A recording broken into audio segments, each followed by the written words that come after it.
Professor ಹಾಗೂ ಸಂಶೋಧನಾ ಶಿರಸಿಯ ಅಧ್ಯಕ್ಷರಂತಹ doctor GN Bhat sir ಅವರನ್ನು ಎಲ್ಲರ ವತಿಯಿಂದ ನಾನು ಹೃತ್ಪೂರ್ವಕವಾಗಿ ಸ್ವಾಗತಿಸ್ತಾ ಇದ್ದೇನೆ.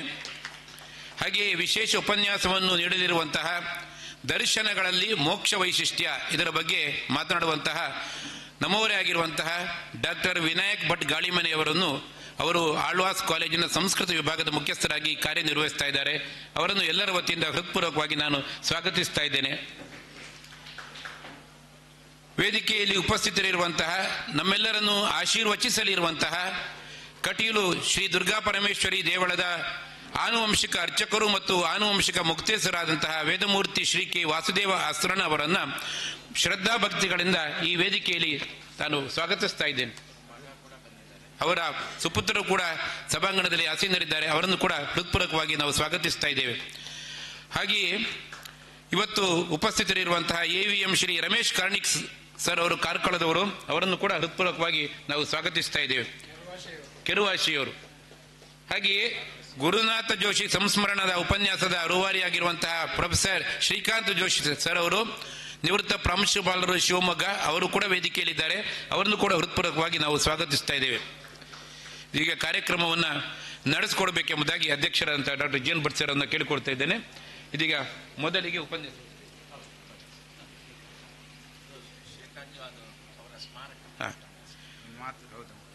ಗುರುನಾಥ ಜೋಶಿ ಸಂಸ್ಮರಣ ಉಪನ್ಯಾಸ, ಅವರ ಸ್ಮಾರಕ ಪ್ರೊಫೆಸರ್ ಶ್ರೀಕಾಂತ್ ಜೋಶಿ ಅವರು ಇದಕ್ಕೆ ದತ್ತು ನಿಧಿಯನ್ನ ನೀಡಿದ್ದಾರೆ. ಆ ವಿಚಾರದಲ್ಲಿ ಇವತ್ತು ಉಪನ್ಯಾಸದ ವಿಷಯ ದರ್ಶನಗಳಲ್ಲಿ ಮೋಕ್ಷ ವೈಶಿಷ್ಟ್ಯ. ನಡೆಸಿಕೊಡುವವರು ಡಾಕ್ಟರ್ ವಿನಾಯಕ್ ಭಟ್ ಗಾಳಿಮನೆ ಅವರು. ಚಾಲಂ ಪಂಗುಂ ಲಂಘಯತೆ ಗಿರಿಂ ಯತ್ಕೃಪಾತಮಹಂ ವಂದೇ ಪರಮಾನಂದ ಮಾಧವಂ ಗುರುಂ ಗಣಪತಿಂ ದುರ್ಗಾಂ ಭಾಸ್ಕರಂ ಶಿವಮಚ್ಯುತಂ ಬ್ರಹ್ಮಾಣಂ ಗಿರಿಜಾಂ ಲಕ್ಷ್ಮೀಂ ವಾಣೀಂ ವಂದೇ ವಿಭೂತಯೇ. ನಮಃ ಸಭಾಯೈ ಸಭಾಪತಿಭ್ಯಶ್ಚ. ಸಮಯ ವಿಳಂಬ ಆಗಿದೆ, 4 ಗಂಟೆಗೆ ಆರಂಭ ಆಗಬೇಕಾದದ್ದು ಸಮಾರೋಪ. ಈ ಕಾರಣದಿಂದ ಯಥಾಮತಿಯಾಗಿ ಯಥಾಶಕ್ತಿಯಾಗಿ ಅತ್ಯಂತ ಸಂಕ್ಷೇಪವಾಗಿ ಈ ಸ್ಮಾರಕ ಉಪನ್ಯಾಸವನ್ನು ನೀಡುವಲ್ಲಿ ತಮ್ಮ ಮುಂದೆ ಬಂದು ನಿಂತವನಿದ್ದೇನೆ. ವೇದಿಕೆಯ ಮೇಲೆ ಉಪಸ್ಥಿತರಿರುವ ಕಟೀಲು ಶ್ರೀ ದುರ್ಗಾ ಪರಮೇಶ್ವರಿಯ ಆನುವಂಶಿಕ ಅರ್ಚಕರಾದಂತಹ ಅಸ್ರಣ್ಣರವರಿಗೆ ಅವರ ಪದಾರವಿಂದಗಳಿಗೆ ಪಡಮಡ್ತಾ ಇದ್ದೇನೆ. ಹಾಗೆ ಕಾರ್ಯಕ್ರಮದ ಅಧ್ಯಕ್ಷರು, ನನ್ನ ಬದುಕಿನ ರೂವಾರಿ ಅಂತ ನಾನು ಭಾವಿಸಿ ಮುಂದೆ ಸಾಗ್ತಾ ಇರುವಂತಹ ಡಾಕ್ಟರ್ GN ಭಟ್ರು, ಅವರಿಗ ಚರಣಾರವಿಂದಗಳಿಗೆ ಪಡಮಡ್ತಾ ಇದ್ದೇನೆ. ಹಾಗೆ ಈ ದತ್ತಿ ಉಪನ್ಯಾಸದ ಎಲ್ಲ ದತ್ತಿಯನ್ನು ಸ್ಥಾಪನೆ ಮಾಡಿದವರು ಶಿವಾನಂದ್ ಹೇರೂರವರು, ಅವರಿಗೆ ಕೂಡ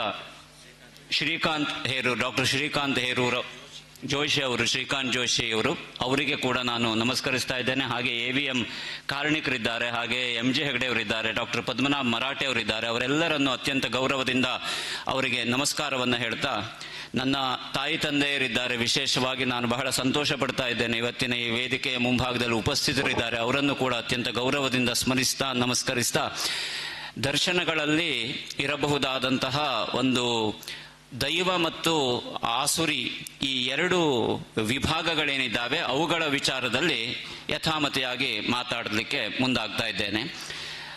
ದೃಶ್ಯತೆ ಅನೇನ ಇತಿ ದರ್ಶನಂ ಅಂತ ಸಾರ್ವತ್ರಿಕವಾಗಿ ಒಂದು ಮಾತಿದೆ. ಯಾವುದನ್ನು ನಾವು ಭಗವತ್ ತತ್ವವನ್ನು ನೋಡುವಲ್ಲಿ ಸಾಧನವಾಗಿ ಬಳಸ್ಕೊಳ್ತಾ ಇದ್ದೇವೋ, ಯಾವುದು ನಮಗೆ ಭಗವತ್ ತತ್ವವನ್ನು ತೋರಿಸುತ್ತದೋ ಅದಕ್ಕೆ ದರ್ಶನ ಅಂತ ಹೇಳ್ತಾರೆ. ಇದರೊಳಗೆ ಬೇರೆ ಬೇರೆ ವಿಭಾಗ, ಕರಣಾರ್ಥದಲ್ಲಿದೆ, ಅಧಿಕರಣಾರ್ಥದಲ್ಲಿದೆ, ಕರ್ಮಾರ್ಥದಲ್ಲಿ, ಹೀಗೆ 3 ಅರ್ಥಗಳಲ್ಲಿಯೂ ಕೂಡ ಇದನ್ನ ಕಾರಕ ಪ್ರಕರಣದಲ್ಲಿ ಇದರ ವಿಭಾಗ ವಿಧಿ ವಿಧಾನಗಳನ್ನು ಹೇಳ್ತಾ ಹೇಳಿದ್ದನ್ನು ನಾವು ಕೇಳ್ತೇವೆ. ತಾತ್ಪರ್ಯವಾಗಿ ನಮಗೆ ದರ್ಶನ ಎನ್ನುವುದು ಸಾಧನ, ಭಗವತ್ ತತ್ವದ ಅನುಭೂತಿ ಸಾಧ್ಯವಾದದ್ದನ್ನ ತೋರಿಸುವಲ್ಲಿರುವಂತಹ ಸಾಧನದಲ್ಲಿ 3 ಮುಖ್ಯವಾದಂತಹ ಅಂಶಗಳನ್ನು ಹೇಳಿದ್ರು. ಅದಕ್ಕೆ ಬ್ರಹ್ಮಸೂತ್ರ ಅಂತ ಹೇಳಿದ್ರು, ಪ್ರಸ್ಥಾನತ್ರಯ ಅಂತ ಹೇಳ್ತಾರೆ. ಪ್ರಸ್ಥಾನತ್ರಯದಲ್ಲಿ ಬ್ರಹ್ಮಸೂತ್ರ ಇದೆ, ಉಪನಿಷತ್ತು ಇದೆ, ಭಗವದ್ಗೀತೆ ಇದೆ. ಇವತ್ತು ಆ ಪ್ರಸ್ಥಾನತ್ರಯದಲ್ಲಿ ಅನ್ಯತಮವಾದಂತಹ ಶ್ರೀಮದ್ ಭಗವದ್ಗೀತೆಯಲ್ಲಿ ನೇರವಾಗಿ ಉಕ್ತವಾದಂತಹ ದೈವ ಮತ್ತು ಆಸುರಿ ವಿಭಾಗದ ಒಂದಷ್ಟು ಚಿಂತನ ಮಂಥನಗಳನ್ನು ನೋಡೋಣ. ಭಗವದ್ಗೀತೆ ಆರಂಭ ಆಗುವುದೇ ಒಂದು ಸಿನಿಮಯ ಅಥವಾ ಒಂದು ನಾಟಕೀಯವಾದಂತಹ ಸನ್ನಿವೇಶದಲ್ಲಿ. ಕುರುಕ್ಷೇತ್ರ ರಣಾಂಗಣದಲ್ಲಿ ಕ್ರಿಯಾಶೀಲವಾಗಿ ಯುದ್ಧ ಮಾಡಿ ತಮ್ಮದನ್ನು ತಾವು ಪಡೆದುಕೊಳ್ಳಬೇಕಾದಂತಹ ಪಾಂಡವರಲ್ಲಿ ಮಧ್ಯಮನಾದಂತಹ ಅರ್ಜುನನಿಗೆ ಅನಿರೀಕ್ಷಿತವಾಗಿ ವಿಷಣ್ಣತೆ ಬಂತು. ಆ ವಿಷಣ್ಣತೆಯನ್ನು ಹೋಗಲಾಡಿಸಬೇಕಿದ್ರೆ ಕೃಷ್ಣೋಪದೇಶ ಆಯಿತು. ಅದನ್ನೇ ನಾವು ಗೀತೋಪದೇಶ ಅಂತ ಹೇಳ್ತೇವೆ. ವಾಸ್ತವದಲ್ಲಿ ಅಲ್ಲಿಯೇ ನಮಗೆ ದೈವಿ ಸಂಪತ್ ಮತ್ತು ಆಸುರಿ ಸಂಪತ್ತಿನ ಒಂದು ವಿಭಾಗ ಕಾಣುತ್ತದೆ. ಭಗವದ್ಗೀತೆಯ ಆರಂಭದಲ್ಲಿಯೇ ಅಥವಾ ಭಗವದ್ಗೀತೆಯ ಉಪಕ್ರಮದಲ್ಲಿಯೇ ದೈವಿ ಸಂಪತ್ತಾದ ಕೃಷ್ಣ, ಆಸುರಿ ಸಂಪತ್ತು ಅಂತ ಹೇಳಬಹುದಾದಂತಹ ಅನೇಕ ಚಂಚಲವಾದ ಭಾವಗಳು ನಮಗೆ ಅವುಗಳ ಸಂಘರ್ಷವನ್ನು ನಾವು ನೋಡ್ತೇವೆ. ಇಲ್ಲಿ ಇದರನ್ನ ಶಾಬ್ದಿಕವಾಗಿ ನಾವು ನೋಡಿದಾಗ ನೇರವಾಗಿ ಇದರ ಪ್ರಸ್ತಾಪ ಬರುವುದು 16ನೇ ಅಧ್ಯಾಯದಲ್ಲಿ. ಇದಕ್ಕೆ ಕಾರಣವಾಗುವುದು ಗುಣತ್ರಯ ವಿಭಾಗ ಎನ್ನುವ 14ನೇ ಅಧ್ಯಾಯ. 3 ಗುಣಗಳು, ಸತ್ವಗುಣ, ರಜೋಗುಣ, ತಮೋ ಗುಣಗಳು ಸಹಜವಾಗಿಯೇ ಒಬ್ಬ ವ್ಯಕ್ತಿಯ ವ್ಯಕ್ತಿತ್ವದ 3 ಅಂಶಗಳು ಅಂತ ನಾವು ಗೀತೆಯ ಪರ್ಸನಾಲಿಟಿ ಡೆವಲಪ್ಮೆಂಟಿನ ಒಂದು ಹಿನ್ನೆಲೆಯಲ್ಲಿ ನಾವು ನೋಡಬಹುದು. ಅದಕ್ಕೆ ಬೇರೆ ಬೇರೆ ಹೆಸರುಗಳನ್ನ ಕೊಟ್ಟಿದ್ದಾರೆ. RST ಅಂತ ಒಂದು ವ್ಯವಸ್ಥೆಯೇ ಇದೆ. ರಾಜಸ, ಸಾತ್ವಿಕ ಮತ್ತು ತಾಮಸ ಗುಣಗಳು ಎಷ್ಟೆಷ್ಟು ಯಾರ್ಯಾರಲ್ಲಿ ಇರುತ್ತೆ ಅಂತ ಇವತ್ತಿನ ಸೈಕಾಲಜಿಯಲ್ಲಿ ನಾವು ಅದನ್ನ ಅಧ್ಯಯನ ಮಾಡಿದ್ದೇವೆ. ನಮ್ಮ ಥೀಸಿಸ್ನಲ್ಲಿ ಗುರುಗಳ ಮಾರ್ಗದರ್ಶನದಲ್ಲಿ ಮಾಡಿರೋದ್ರಿಂದ ಇದನ್ನು ಪ್ರಸ್ತಾಪ ಮಾಡ್ತಾ ಇದ್ದೇನೆ. ಇದನ್ನೇ ಮುಂದುವರೆದು ನೋಡಿದಾಗ ನಮಗೆ ದೈವಿ ಮತ್ತು ಆಸುರಿ ಸಂಪತ್ತಿನ ವಿಚಾರ ಬರ್ತದೆ. ಅದು ಯಾಕೆ ಬಂತು ಅಂತಂದ್ರೆ, ಈ ಗುಣತ್ರಯವನ್ನು, ಅದಕ್ಕೆ ನಾವು ಭಗವಂತನನ್ನು ನಾವು ಗುರುತಿಸಬೇಕಿದ್ರೆ ಒಂದು ನಿರ್ಗುಣ ಅಂತ ಹೇಳ್ತೇವೆ, ಇಲ್ಲ ಗುಣಾತೀತ ಅಂತ ಹೇಳ್ತೇವೆ. ಸಗುಣ ಅಂತ ಬಂದ್ರೆ ಆಗ ತಂದೆಯವರು ಹೇಳಿದಾಗೆ ಬ್ರಹ್ಮಾಣೋ ಬ್ರಹ್ಮಾಣ. ಸಗುಣ ಬ್ರಹ್ಮ ಅಂತಂದ್ರೆ ನೇರವಾಗಿ ಅವನಲ್ಲಿ ಒಂದು ಸತ್ವ, ರಜಸ್ಸು ಮತ್ತು ತಮೋ ಗುಣದಿಂದ ಅನ್ವಿತವಾಗಿ ಭಗವತತ್ವ ಆದಿಮಾಯೆ 3 ರೂಪವನ್ನು ಹೊಂದಿ ಅದು ತ್ರಿಗುಣಾತ್ಮಿಕ ಎನ್ನುವಂತಹ ಭಾವವನ್ನು ಹೊಂದುವುದನ್ನು ನೋಡ್ತೇವೆ. ಇದೆಲ್ಲ ದಾರ್ಶನಿಕವಾಗಿ ನಾವು ನೋಡಬಹುದಾದದ್ದು. ಇದನ್ನೇ ನಾವು ನೋಡ್ಕೊಂಡು ಹೋದ್ರೆ 15ನೇ ಅಧ್ಯಾಯದ ಕೊನೆಯಲ್ಲಿ ಒಂದು ಮಾತು ಬರುತ್ತೆ. ಏನಂತಂದ್ರೆ, ಇತಿ ಗುಹ್ಯತಮಂ ಶಾಸ್ತ್ರಂ ಇದ ಮುಕ್ತಂ ಮಯಾ ನಘ ಅಂತ ಒಂದು ಮಾತು ಹೇಳ್ತಾನೆ. ಇದು ಅತ್ಯಂತ ಗಹನವಾದದ್ದು. ಯಾವುದಪ್ಪ ಅಂತಂದ್ರೆ ಅದು ಪುರುಷೋತ್ತಮನ ಕುರಿತಾದದ್ದು. ಪುರುಷೋತ್ತಮ ಗಹನ ಪುರುಷ ಅಥವಾ ಪುರುಷನಿಂದ ಉತ್ತಮವಾದ ಸ್ಥಿತಿಯನ್ನು ಹೊಂದುವಲ್ಲಿ ಇರಬಹುದಾದ ತೊಡಕು ಯಾವುದು ಅಂತಾದಾಗ ಅಲ್ಲಿ ನಮಗೆ ದೈವಾಸುರ ಸಂಪದ್ ವಿಭಾಗ ಯೋಗ ಎನ್ನುವುದು ಸಿಗತ್ತೆ. ಅದರಲ್ಲಿ ಅಭಯ, ಸತ್ವ ಸಂಶುದ್ಧಿ, ಜ್ಞಾನ ಮತ್ತು ಯೋಗ ವ್ಯವಸ್ಥಿತಿ, ದಾನ, ಇಂದ್ರಿಯ ನಿಗ್ರಹ, ಹಾಗೆ ಯಜ್ಞ ಇತ್ಯಾದಿಗಳನ್ನು ದೈವಿ ಗುಣ ಅಂತ ಹೇಳ್ತಾನೆ. ಹಾಗೆ ಆಸುರಿ ಗುಣವನ್ನು ಪೂರ್ವದಲ್ಲಿ ನಾನು ತಿಳಿಸಿದ್ದೇನೆ ಅಂತ ಹೇಳುವಂತಹ ಕೃಷ್ಣ ವಿಸ್ತಾರವಾಗಿ ಆಸುರಿ ಗುಣವನ್ನು ಪುನಃ ಪ್ರತಿಷ್ಠಾಪನೆ ಮಾಡ್ತಾ ಆಸುರಿ ಗುಣವನ್ನು ಹೇಳ್ಕೊಂಡು ಎರಡನ್ನು ಸಮನ್ವಯವಾಗಿ ಒಂದು ಮಾತು ಹೇಳ್ತಾನೆ. ದೈವಿ ಸಂಪದ್ ವಿಮೋಕ್ಷಾಯ ಬಂಧನಾಯ ಆಸುರಿ ಮತ ಅಂತ. ದೈವಿ ಸಂಪತ್ತು ನಮ್ಮನ್ನು ಮೋಕ್ಷದೆಡೆಗೆ ಕರೆದುಕೊಂಡು ಹೋದ್ರೆ ಆಸುರಿ ಸಂಪತ್ತು ನಮಗೆ ಬಂಧನ ಹೇತುಕವಾಗುತ್ತೆ ಎನ್ನುವ ಮಾತನ್ನ ಕೃಷ್ಣ ಹೇಳುವುದು ಸ್ಪಷ್ಟವಾಗಿ ಸಿಗತ್ತೆ. ಹಾಗಾಗಿ ಆಸುರಿ ಸಂಪತ್ತು ಅಂದ್ರೆ ಯಾವುದು ಎನ್ನುವುದನ್ನು ತಿಳಿಸ್ತೇನೆ ಅಂತ ಆರಂಭ ಮಾಡುವ ಕೃಷ್ಣೋಪದೇಶ ಪ್ರವೃತ್ತಿಂಚ ನಿವೃತ್ತಿಂಚ ಇತ್ಯಾದಿ ಮಾತುಗಳನ್ನೆಲ್ಲ ಹೇಳಿ ನಮಗೆ ನರಕಕ್ಕೆ ಕಾರಣವಾಗಬಹುದಾದಂತಹ ಯಾವೆಲ್ಲ ತತ್ವಗಳಿದ್ದಾವೆ ಈ ಜಗತ್ತಿನಲ್ಲಿದ್ದಾವೆ ಅವುಗಳೆಲ್ಲವೂ ಕೂಡ ಆಸುರಿ ಗುಣಗಳು ಅಂತ ಹೇಳ್ತಾನೆ. ಅವುಗಳನ್ನ ತಿಳಿಸ್ತಾ ಅದರೊಳಗೆ ವಿಭಾಗ ಮಾಡಿ ಹೇಳ್ತಾನೆ. ದಂಭ, ಅಹಂಕಾರ, ದರ್ಪ, ಆಮೇಲೆ ಅಭಿಮಾನ, ನಾನೇ ಶ್ರೇಷ್ಠ ಎನ್ನುವಂತಹ ಭಾವ, ಆಮೇಲೆ ಕ್ರೋಧ, ಆಮೇಲೆ ಕಾಠಿಣ್ಯ, ಪಾರುಷ್ಯ ಅಂದ್ರೆ ನಿಷ್ಕರುಣಿಯಾಗಿ ವ್ಯವಹರಿಸುವಂತಹದ್ದು. ಸಹಜವಾಗಿ ಭಗವತ್ ತತ್ವ ಎನ್ನುವುದು ಜ್ಞಾನ ಸ್ವರೂಪ, ಅದು ಜ್ಞೇಯವಾದದ್ದು. ಅದನ್ನು ವಿರೋಧಿಸುವುದಕ್ಕೆ ಭಗವದ್ಗೀತೆ ಅಜ್ಞಾನಿ ಅಂತ ಹೇಳುತ್ತೆ. ಆದ್ದರಿಂದ ಅಜ್ಞಾನವೂ ಕೂಡ ಒಂದು ಆಸುರಿ ಸಂಪತ್ತು. ಅಜ್ಞಾನ ಅಂತಂದ್ರೆ ಇಲ್ಲಿಟರರಿ ನಾವು ಹೇಳ್ತೇವಲ್ಲ, ಅಂದ್ರೆ ಅನಕ್ಷರಸ್ಥ ಎನ್ನುವುದನ್ನ ಗೀತೆ ಹೇಳೋದಿಲ್ಲ. ಯಾವುದು ಜ್ಞಾನವೋ ಜ್ಞಾನಕ್ಕೆ ಪ್ರತಿಬಂಧಕವಾದದ್ದು ಅಜ್ಞಾನ. ಬೆಳಕು ಜ್ಞಾನವಾದ್ರೆ ಬೆಳಕಿಗೆ ಪ್ರತಿಬಂಧಕವಾದ ಕತ್ತಲು ಅಜ್ಞಾನ, ಈ ರೀತಿಯಲ್ಲಿ ಹೇಳುತ್ತೆ. ಹೀಗೆ ಹೇಳಿ ದ್ವೌಭೂತ ಸರ್ಗೌ ಲೋಕೇಸ್ಮಿನ್ ದೈವಾಸುರೇವಚ, ಎರಡು ಸ್ವರೂಪಗಳು. ಭೂತ ಸರ್ಗವು ಅಂದ್ರೆ ಈ ಪ್ರಪಂಚದ ಸೃಷ್ಟಿಯ ಜೊತೆಯಲ್ಲಿ, ಸರ್ಗ ಅಂದ್ರೆ ನಾವು ಹೇಳ್ತೇವೆ ಸೃಷ್ಟಿಯಾದಾಗಲೇ ದೈವಿ ಗುಣ ಆಸುರಿ ಗುಣ. ಇದನ್ನೇ ಪುರಾಣಗಳು ನಮಗೆ ಈ ಸಾಂಕೇತಿಕವಾದ ವಿಚಾರವನ್ನು ಕಥಾರೂಪದಲ್ಲಿ ಕೊಡಬೇಕಿದ್ರೆ ಪುರಾಣಗಳು ನಮಗೆ ತಿಳಿಸಿಕೊಡೋದು 33 ಕೋಟಿ ದೇವತೆಗಳು, ಅದರ 2 ಪಟ್ಟು ರಾಕ್ಷಸರು. ಅಂದ್ರೆ ಸತ್ವಗುಣ ಒಂದು ಭಾಗ ಆದ್ರೆ ರಜೋಗುಣ ಆ ಕಡೆ ಈ ಕಡೆ ಎರಡು ಕಡೆನೂ ಇರುತ್ತೆ. ಆದ್ರೆ ರಜೋಗುಣವೇ ಹೆಚ್ಚು ಭೂಯಿಷ್ಠವಾಗಿ ಬರ್ತಾ ಹೋದ್ರೆ ತಾಮಸದ ಎಡೆಗೆ ಎಳೆದುಕೊಂಡು ಹೋಗುತ್ತೆ. ಆಗ ಒಂದು ಉದಾಹರಣೆ ಹೇಳೋದಿದ್ರೆ, ಬೆಳಗ್ಗೆ 4:15 ಬ್ರಾಹ್ಮಿ ಮುಹೂರ್ತದಲ್ಲಿ ಹೇಳ್ಬೇಕು ಎನ್ನುವುದೊಂದು ಸಾಮಾನ್ಯವಾದ ನಮ್ಮ ನಿಯಮ ಇದೆ. ಈ ನಿಯಮ ಇದು ಯಾಕೆ ಆಚರಣೆ ಬರೋದಿಲ್ಲ ಅಂತಂದ್ರೆ ಸೈಕಾಲಜಿಕಲಿ ನಾವು ಅದನ್ನು ನೋಡ್ಬಹುದಾದದ್ದು. ಹಾಗಾಗಿ ಹೇಳ್ತಾ ಇದ್ದೇನೆ, ಇಲ್ಲಿ ನಮಗೆ ಗುಣಗಳು ಪ್ರತಿಬಂಧಕ. ತಮೋ ಗುಣ ಏನ್ ಮಾಡುತ್ತೆ, ನಿದ್ರೆಗೆ ಹೆಚ್ಚು ಅವಕಾಶವನ್ನು ಕೊಡುತ್ತೆ. ಯಾಕೆಂತಂದ್ರೆ ನಿದ್ರಾಲಸ್ಯ ಪ್ರಮಾದೋತ್ಥಂ ತಾಮಸಿ ಗುಣ, ಸಹಜವಾಗಿ ತಾಮಸಿ ಗುಣ ಅಂತ ಅದನ್ನು ಹೇಳಿದ್ರು. ಅಂತಹ ತಾಮಸಿ ಗುಣದಿಂದ ಭೂಯಿಷ್ಠವಾದಂತಹ ಮನಸ್ಸು ಏನ್ ಮಾಡುತ್ತೆ ಅಂದ್ರೆ ರಜೋಗುಣವನ್ನು ತನ್ನೆಡೆಗೆ ಎಳ್ಕೊಳ್ಳುತ್ತೆ. ಆಗೇನಾಯ್ತು ಅಂದ್ರೆ ರಜೋಗುಣ 50% ಆ ಕಡೆ 50% ಈ ಕಡೆ, ಯಾಕಂದ್ರೆ ಎರಡನ್ನು ಸೇರ್ಕೊಂಡಿರೋದು. ಅದಕ್ಕೆ ಅದರಿಂದ ಮಧ್ಯಮ ಅಂತ ಹೇಳ್ತಾರೆ. ಹಾಗಾಗಿ ಊರ್ಧ್ವಂ ಗಚ್ಚಂತಿ ಸತ್ವಸ್ಥಾಹ, ಊರ್ಧ್ವಗಾಮಿಗಳು ಸತ್ವಗುಣ, ಆಮೇಲೆ ಮಧ್ಯೆ ತಿಷ್ಠಂತಿ ರಾಜಸಾಹ, ಇಲ್ಲಿರುವವರೆಲ್ಲ ರಾಜಸರು, ನಾವೆಲ್ಲ ರಾಜಸ ಸ್ವಭಾವದವರು. ಆಮೇಲೆ ಅಜ್ಞಾನಿಗಳು ಅಂತ ಏನ್ ಹೇಳ್ತಾರೆ, ಅವರು ಅಧೋಗಚ್ಚಂತಿ ತಾಮಸಾಹ, ತಮೋ ಗುಣದವರು ಅಧೋಗಮನ ಅಂತಂದ್ರೆ ಅವರು ಪತನ ಹೊಂದುತ್ತಾರೆ ಅಂತ. ಹೀಗಾಗಿ ರಜೋಗುಣ ಇನ್ ಬಿಟ್ವೀನ್ ಇವೆರಡರ ನಡುವೆ ಇದೆ. ರಜೋಗುಣವನ್ನು ಸತ್ವಗುಣ ಅದು ಹೆಚ್ಚು ಪ್ರಭಾವಯುತ ಮಾಡಿದ್ರೆ ಅವನು ಸಾತ್ವಿಕನಾಗ್ತಾನೆ. ತಮೋಗುಣ ರಜೋಗುಣವನ್ನು ಹೆಚ್ಚು ಪ್ರಭಾವಯುತವನ್ನಾಗಿ ಮಾಡಿದ್ರೆ ಈ ಕರ್ಮ ಭೂಮಿಯಲ್ಲಿ ಅವನು ರಾಜಸಿಕನಾಗಿ ತಾಮಸಿಕನಾಗ್ತಾನೆ. ಇದನ್ನು ನಾವು ದೈವಿ ಗುಣ ಆಸುರಿ ಗುಣದಲ್ಲಿ ನೋಡಬಹುದು. ಇದನ್ನೇ 33 ಕೋಟಿ ದೇವತೆಗಳು ಎನ್ನುವ ಸಂಕೇತ, ಅದರ 2 ಪಟ್ಟು ರೇಷಿಯೋ 1:2 ಅಂತ ನಾವು 2:1 ಇತ್ಯಾದಿ ರೇಷಿಯೋ ಹೇಳ್ತೀವಲ್ಲ, ಆ ದೃಷ್ಟಿಯಲ್ಲಿ 2 ಪಟ್ಟು ಯಾರಿದ್ದಾರೆ ಅಂತಂದ್ರೆ ರಾಕ್ಷಸರಿದ್ದಾರೆ. ಅವರ ನಡುವೆ ಆದಂತಹ ಎಲ್ಲ ಕಥಾನಕಗಳು ಇದೇ ಹೇಳುತ್ತೆ ನಮಗೆ. ರಾಕ್ಷಸರು ಯಾವತ್ತು ಮೇಲಿಂದ ಕೆಳಗೆ ಬಂದ್ರು ಅಂತಿಲ್ಲ, ಅವರು ಕೆಳಗಿಂದಲೇ ಮೇಲೆ ಹೋಗೋದು. ತಮೋ ಗುಣದಿಂದ ರಜೋಗುಣ, ರಜೋಗುಣದಿಂದ ಸತ್ವಗುಣ ಎನ್ನುವುದು ಕ್ರಮ. ಇದೊಂದು ನಮಗೆ ಕ್ರಮಶಃ ಸೋಪಾನ ಪಂಕ್ತಿಯಲ್ಲಿ ನಾವು ನೋಡುವಂಥದ್ದು. ಹೀಗಾಗಿ ಇದನ್ನ ತಿಳಿಸಿಕೊಂಡು ಮುಂದೆ ಆ ಆಸುರಿ ಗುಣದನ್ನೇ ವಿಸ್ತಾರ ಮಾಡ್ಕೊಂಡು ಹೋಗ್ತಾನೆ, ಅವರ ಸ್ವರೂಪವನ್ನು ಹೇಳ್ತಾನೆ. ಅದರ ಒಟ್ಟು ಆಶಯ ಏನು ಅಂತಂದ್ರೆ, ಇದ ಮಧ್ಯಮಯ ಲಬ್ಧಂ, ಇವತ್ತು ನಾನು ಇದನ್ನ ಪ್ರಾಪ್ತಿಸಿಕೊಂಡಿದ್ದೇನೆ.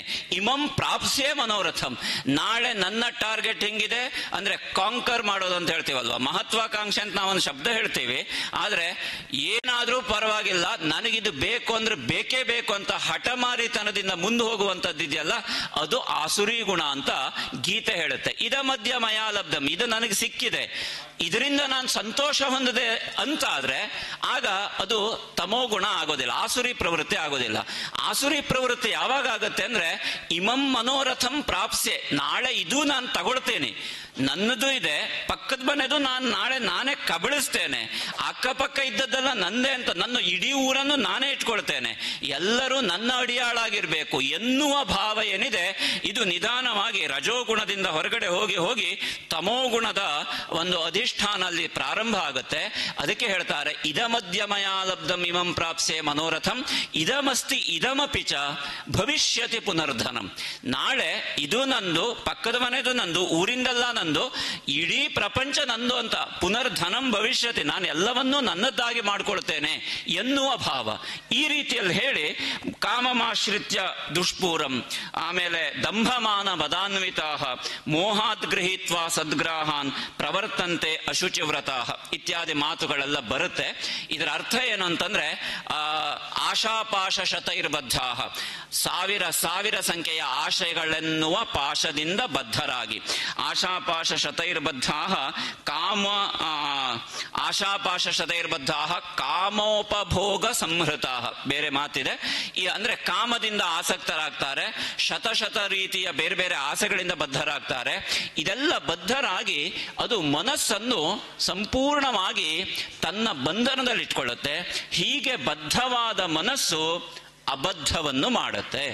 ಹಾಗಾಗಿ ದರ್ಶನದಲ್ಲಿ ಗೀತೆಯಲ್ಲಿ ಸ್ಪಷ್ಟವಾಗಿ ನಮಗೆ ಈ 2 ವಿಭಾಗಗಳು ಕಾಣೋದ್ರಿಂದ ಇದರ ಒಟ್ಟು ಆಶಯವಾಗಿ ಅವನು ಕೊನೆಯಲ್ಲಿ ಅದರ ಉಪಸಂಹಾರವಾಗಿ ಹೇಳ್ತಾನೆ. ಆ ಮಾತಿಗೆ ಬರ್ತಾ ಇದ್ದೇನೆ, 10 ನಿಮಿಷ 15 ನಿಮಿಷ ಆಯಿತು, ಹಾಗಾಗಿ ಅದರ ಉಪಸಂಹಾರಕ್ಕೆ ಬರ್ತಾ ಇದ್ದೇನೆ. ಏನ್ ಹೇಳ್ತಾನೆ ಅಂತಂದ್ರೆ, ಒಂದು ಮಾತು, ಯಶಾಸ್ತ್ರ ವಿಧಿಮುತ್ಸೃಜ್ಯ ವರ್ತತೆ ಕಾಮಕಾರತಃ, ಅಲ್ಲಿಗೆ ಬರ್ತಾನೆ. ಕಾಮ ಇದಕ್ಕೆಲ್ಲದಕ್ಕೆ ಕಾರಣ ಅಂತ ಅಭಿಪ್ರಾಯ. ಇದರಿಂದ 3ನೇ ಅಧ್ಯಾಯದಲ್ಲಿ ಕಾಮ ಏಷ ಕ್ರೋಧ ಏಷ ರಜೋಗುಣ ಸಮುದ್ಭವ ಮಹಾಶನಃ ಮಹಾಪಾಪ್ಮ ವಿದ್ಯೇನಮಿಹ ವೈರಿಣಂ ಅಂತ ಒಂದು ಮಾತು ಹೇಳ್ತಾನೆ. ಅಂದ್ರೆ ಕಾಮಕ್ರೋಧಗಳೇ ನಮ್ಮ ವೈರಿಗಳು ಎನ್ನುವುದನ್ನು ಹೇಳ್ತಾನೆ. 16ನೇ ಅಧ್ಯಾಯದ 23ನೇ ಶ್ಲೋಕ ನೋಡಿದ್ರೆ ಅದೇ ವಿಷಯ ಬರುತ್ತೆ.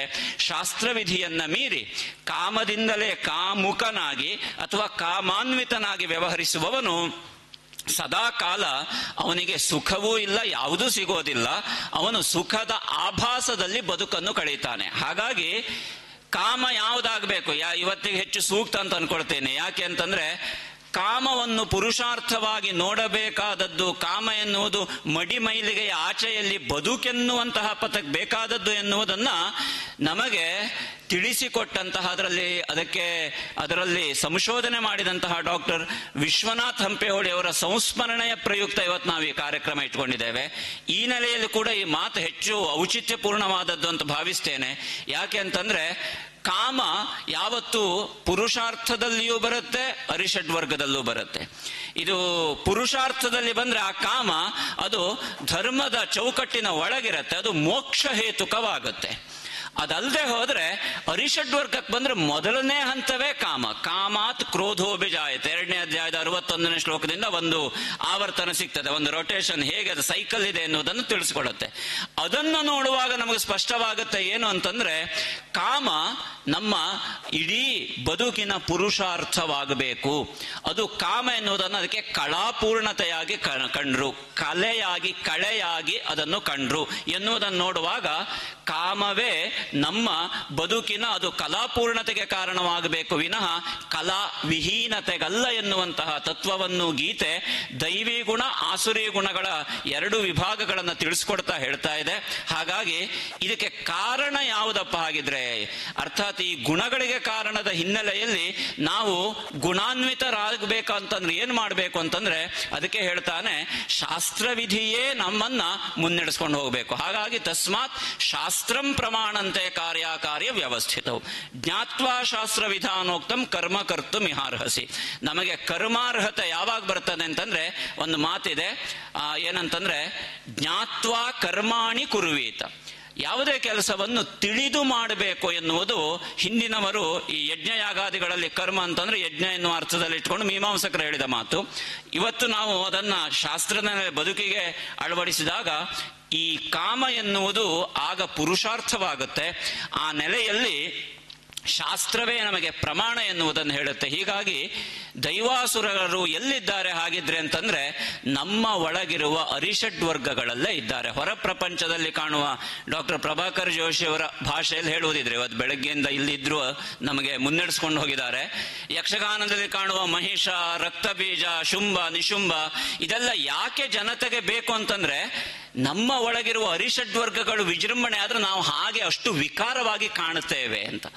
ನಮ್ಮ ಬದುಕಿಗೆ ಆಕಾರ ಬೇಕು, ವಿಕಾರ ಹೋಗಬೇಕು ಅಂತಂದ್ರೆ ಸತ್ವಗುಣದ ಸಾಕಾರತೆ ಬೇಕು ಎನ್ನುವುದನ್ನ ನಮ್ಮ ಎಲ್ಲ ವರ್ಣಮಯವಾದ ಸಿನಿಮಾ ರಂಗ ಇರಬಹುದು, ಯಕ್ಷಗಾನ, ನಾಟಕ, ಕಲೆ, ಎಲ್ಲ ಕಲೆಗಳು ತಿಳಿಸ್ಕೊಡುತ್ತೆ.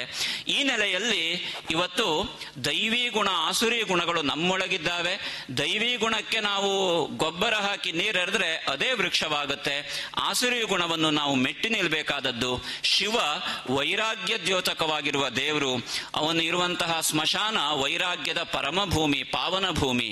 ಎಲ್ಲಿ ರಾಗ ವಿರಾಗದೆತ್ತರಕ್ಕೆ ಹೋಗುತ್ತೋ ಅಲ್ಲಿ ಬದುಕು ಸರಾಗವಾಗುತ್ತೆ ಅಂತ ತೋರಿಸಿಕೊಟ್ಟ ಅರ್ಧನಾರೀಶ್ವರ ಸ್ವರೂಪದ ಪರಮಧಾಮ ಇರುವುದು ಯಾವುದಪ್ಪ ಅಂತಂದ್ರೆ ಅದು ವೈರಾಗ್ಯ ಭೂಮಿಯಾದ ಪರಮ ಪಾವನವಾದ ಕಾಶಿಯಂತಹ ಸ್ಮಶಾನ ಕ್ಷೇತ್ರ.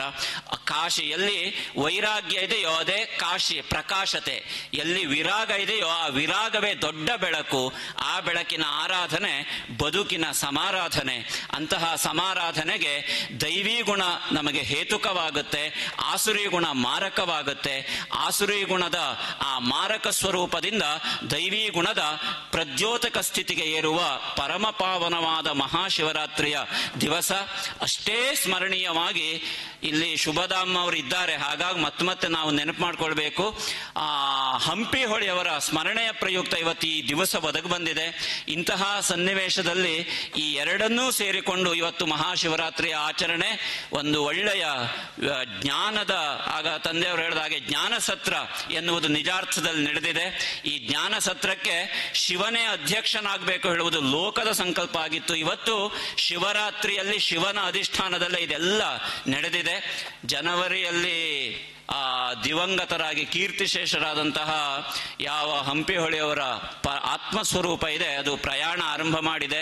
ಅದು ಪರಮಾತ್ಮ ಸಾಯುಜ್ಯವನ್ನ ಪ್ರಾಪ್ತಿಸಲಿ ಅಂತ ಅಂದು ಪ್ರಾರ್ಥನೆ ಮಾಡಿದ್ವಿ. ಈಗಲೂ ನಾವು ಅದನ್ನ ಈ ಶಿವಾರಾಧನೆ ಈ ದಿವಸ ನಾವು ಪ್ರಾರ್ಥನೆ ಮಾಡ್ತೇವೆ. ಆ ಮುಖೇನ ಅವರ ಯಶಃಕಾಯ ಚಿರಕಾಲ ಸ್ಥಿರಕಾಲ ಇರ್ತದೆ. ಅವರು ನಮಗೆ ಲೋಕಕ್ಕೆ ಕೊಟ್ಟಂತಹ ಯಾವ ವಿಶೇಷವಾದಂತಹ ಕಾಮ ವಾತ್ಸ್ಯಾಯನನ ಕಾಮಸೂತ್ರ ಇದೆ, ಅದು ಬದುಕಿನ ಕಾಮನೆಗಳ ಮಹಾಸೂತ್ರ ಎನ್ನುವುದನ್ನು ಹೇಳ್ತಾ ಅವರ ಚರಣಾರವಿಂದ ಅವರ ಆತ್ಮ ಜ್ಯೋತಿಗೆ ನಮಸ್ಕಾರವನ್ನ ಹೇಳ್ತಾ ಇಲ್ಲಿರಬಹುದಾದಂತಹ ಎಲ್ಲ ಹಿರಿಯರನ್ನ ಮತ್ತೊಮ್ಮೆ ಸ್ಮರಿಸಿಕೊಳ್ತಾ ಇದೊಂದು ಸಂಸ್ಮರಣೆಯ ದತ್ತಿ ನಿಧಿಯ ಹಿನ್ನೆಲೆಯಲ್ಲಿರುವಂತಹ ಭಾಷಣ MK ಶ್ರೀಧರ್ ಅವರು ಬಂದು ಮಾಡಬೇಕಿತ್ತು. ಅವರ ಅನುಪಸ್ಥಿತಿಯಲ್ಲಿ ಇದನ್ನು ಮಾಡುವುದಕ್ಕೆ ಡಾಕ್ಟರ್ GN ಭಟ್ರು ಮತ್ತು ಎಲ್ಲ ಸಂಘಟಕರ ಅವಕಾಶ ಮಾಡಿಕೊಟ್ರು. ಈ ಅವಕಾಶಕ್ಕೆ ಎಲ್ಲರಿಗೆ ನಾನು ನಮಸ್ಕಾರವನ್ನು ಹೇಳ್ತಾ, ನಾವೆಲ್ಲ ಆರಾಧಿಸುವ ದುರ್ಗಾ ಪರಮೇಶ್ವರಿ ಕಟೀಲಮ್ಮನ ಸದಾಕಾಲ ಚರಣ ಸೇವಕರಾಗಿ ನಮಗೆಲ್ಲ ಪ್ರಸಾದದ ಪ್ರಸನ್ನತೆಯನ್ನು ಕೊಡುವ ಅಸ್ರಣ್ಣರ ಚರಣಾರವಿಂದಗಳಿಗೆ ಮತ್ತೊಮ್ಮೆ ಪೊಡಮಡುತ್ತಾ ನನ್ನ ಮಾತನ್ನು ಮುಗಿಸ್ತೇನೆ. ಕೊನೆಯದಾಗಿ ಡಾಕ್ಟರ್ ಪದ್ಮನಾಭ ಮರಾಠೆ ಅವರಿಗೆ ವಿಶೇಷ ಧನ್ಯವಾದ. ಒಳ್ಳೆಯ ವ್ಯವಸ್ಥೆಯೊಂದಿಗೆ ಇವತ್ತು ಆರಾಮದಲ್ಲಿ ಆರಾಮವಾಗಿ ಶಿವನ ಧ್ಯಾನಕ್ಕೆ ನಮಗೆಲ್ಲ ಇಲ್ಲೊಂದು ಜ್ಞಾನ ಸತ್ರದಲ್ಲಿ ಅವಕಾಶ ನೀವು ಮಾಡಿಕೊಟ್ಟಿದ್ದೀರಿ. ಹಾಗಾಗಿ ನಿಮಗೆ ಕೂಡ ಎಲ್ಲರ ಪರವಾಗಿ ಧನ್ಯವಾದವನ್ನು ಹೇಳಿ ನನ್ನ ಮಾತನ್ನು ಮುಗಿಸ್ತೇನೆ. ನಮಸ್ಕಾರ. ಡಾಕ್ಟರ್ ವಿನಾಯಕ್ ಭಟ್ ಗಾಳಿಮನೆಯವರೇ, ದೈವಿ ಸಂಪತ್ತು ಮತ್ತು ಆಸುರಿ ಸಂಪತ್ತಿನ ಬಗ್ಗೆ ವಿಷಯವನ್ನು ಪ್ರಸ್ತಾಪಿಸುತ್ತಾ, ಈ ಶಿವರಾತ್ರಿಯ ಮಹಾಪರ್ವದಲ್ಲಿ ನಾವೆಲ್ಲರೂ ಕೂಡ ದೈವಿ ಸಂಪತ್ತನ್ನು ಹೆಚ್ಚೆಚ್ಚು ವೃದ್ಧಿಸಿಕೊಳ್ಳೋಣ ಎಂಬಂತಹ ಸಂದೇಶವನ್ನು ನೀಡಿ ಈ ಸಮಾರೋಪ ಸಮಾರಂಭದಲ್ಲಿ ಸುಂದರವಾದಂತಹ ಮುಕ್ತಾಯಕ್ಕೆ ನಾಂದಿ ಹಾಡಿದ್ದೀರಿ. ತಮಗೆ ಮತ್ತೊಮ್ಮೆ ಧನ್ಯವಾದಗಳು. ಇದೀಗ ವೇದಿಕೆಯಲ್ಲಿ ಉಪಸ್ಥಿತರಿರುವಂತಹ ಇವತ್ತಿನ ಮುಖ್ಯ ಅತಿಥಿಗಳಲ್ಲಿ ಓರ್ವರಾದಂತಹ ಶ್ರೀ AVM ಶ್ರೀ ರಮೇಶ್ ಕಾರ್ಣಿಕ್ ಕೆರುವಾಶಿಯವರು ನಮ್ಮನ್ನು ಉದ್ದೇಶಿಸಿ ಮಾತನಾಡಬೇಕೆಂಬುದಾಗಿ ನಾನು ಅವರನ್ನು ಕೇಳಿಕೊಳ್ತಾ ಇದ್ದೇನೆ. ವೇದಿಕೆ ಮೇಲೆ ಆಸೀನರಾಗಿರುವಂತಹ ಎಲ್ಲ ಮಹನೀಯರೇ ಮತ್ತು ಸಭೆಯಲ್ಲಿರುವಂತಹ ಎಲ್ಲ ಬಂಧು ಭಗಿನಿಯರೇ, ನಾನು ಇವತ್ತು ಈ ಇವತ್ತಿನ ಈ ಸಭೆಯಲ್ಲಿ ಎಲ್ಲ ಸಂಸ್ಕೃತ ಜ್ಞಾನಿಗಳು, ಪಂಡಿತರು, ಇವರೆಲ್ಲರ ಮಧ್ಯೆ ನಾನೊಬ್ಬ ಮಿಲಿಟರಿಯವನು ಬಂದು ಕೂತಾಗ ನನಗೇನೋ ಒಂದು ರೀತಿಯ ಮನಸ್ಸಿನಲ್ಲಿ ಆತಂಕ, ಗಲಿಬಿಲಿ. ಸಂಸ್ಕೃತ ಯಾವುದೋ ಒಂದು ಸುಭಾಷಿತದ ಒಂದು ತುಣುಕು ನನಗೆ ಒಂದು ಮಾತು ನೆನಪುಂಟು. ಅದೇನೆಂದ್ರೆ ಹಂಸ ಮಧ್ಯೆ ಬಕೋಯಥ ಅಂತ. ಸೊ ಎನಿವೆ, ಸೊ ಮತ್ತೆ ಇನ್ನೊಂದು ಬಹಳ ಸಂತೋಷ ಆಯ್ತು. ಏನಂತಂದ್ರೆ ಕಾರ್ಯಕ್ರಮ ಪ್ರಾರಂಭ ಆಗುವಾಗ ನಮ್ಮ ವಿನಾಯಕ ಭಟ್ರು ಅವರ ನಿರೂಪಣೆಯನ್ನು ಸಂಸ್ಕೃತದಲ್ಲಿ ಪ್ರಾರಂಭ ಮಾಡಿದರು. ಬಹಳ ಸಂತೋಷ ಆಯಿತು. ಯಾಕಂತಂದ್ರೆ ನನ್ನ ಮನಸ್ಸಿನಲ್ಲಿ ಇರುವಂತಹದ್ದು ಅದೇ. ಎಲ್ಲಿಯೂ ಕೂಡ ಸಂಸ್ಕೃತ ಆಡುವ ಭಾಷೆ ಯಾಕೆ ಆಗಲಿಲ್ಲ ಅನ್ನುವಂಥ ಒಂದು ದೊಡ್ಡ ಜಿಜ್ಞಾಸೆ ನನ್ನ ಮನಸ್ಸಿನಲ್ಲುಂಟು.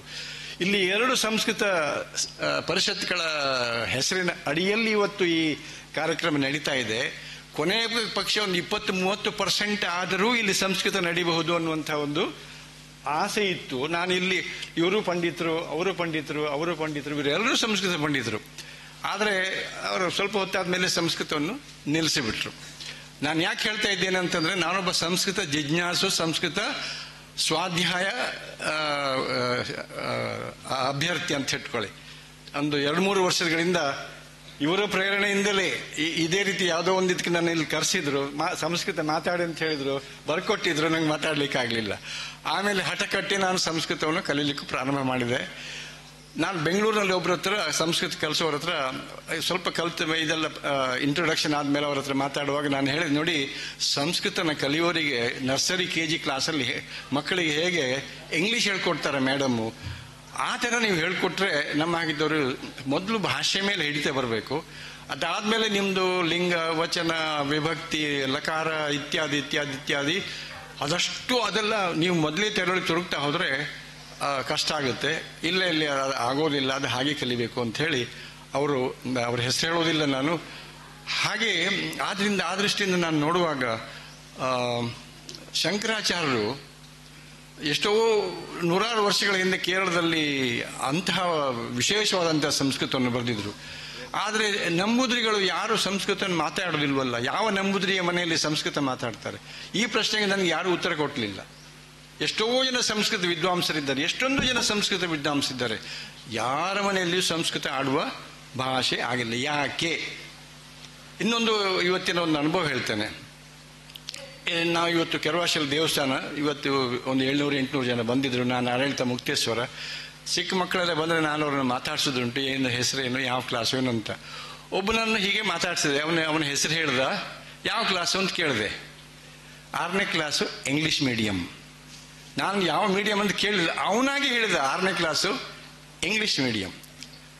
ಅಂದರೆ ಯಾವ ರೀತಿಯಲ್ಲಿ ಇಂಗ್ಲಿಷಿನ ಪ್ರಭಾವ ನಮ್ಮ ಮಕ್ಕಳಲ್ಲಿ ಆಗ್ತಾ ಇದೆ ಅನ್ನೋದಕ್ಕೊಂದು, ನಾನು ಹಳ್ಳಿಯ ಹುಡುಗ, ತಂದೆ ತಾಯಿಗಳಿಗೆ ಕನ್ನಡವೂ ಸರಿಯಾಗಿ ಮಾತಾಡ್ಲಿಕ್ಕೆ ಬರೋದಿಲ್ಲ, ಅಂಥ ಒಬ್ಬ ಹಳ್ಳಿಯ ಹುಡುಗನು ಇವತ್ತು ಎಂಥದೊಂದು ಉಂಟಲ್ಲ, ಕ್ರೈಸ್ಟ್ ಕಿಂಗ್ ಯಾವುದೋ ಒಂದು ಇದಕ್ಕೆ ಸೇಕ್ರೆಡ್ ಹಾರ್ಟ್, ಅಲ್ಲಿಗೆ ಹೋಗ್ತಾರೆ ಅಂತ ಹೆಮ್ಮೆಯಿಂದ ಹೇಳ್ಕೊಳ್ಳುವಂಥ ಪರಿಸ್ಥಿತಿಯಲ್ಲಿ ನಾವಿದ್ದೇವೆ.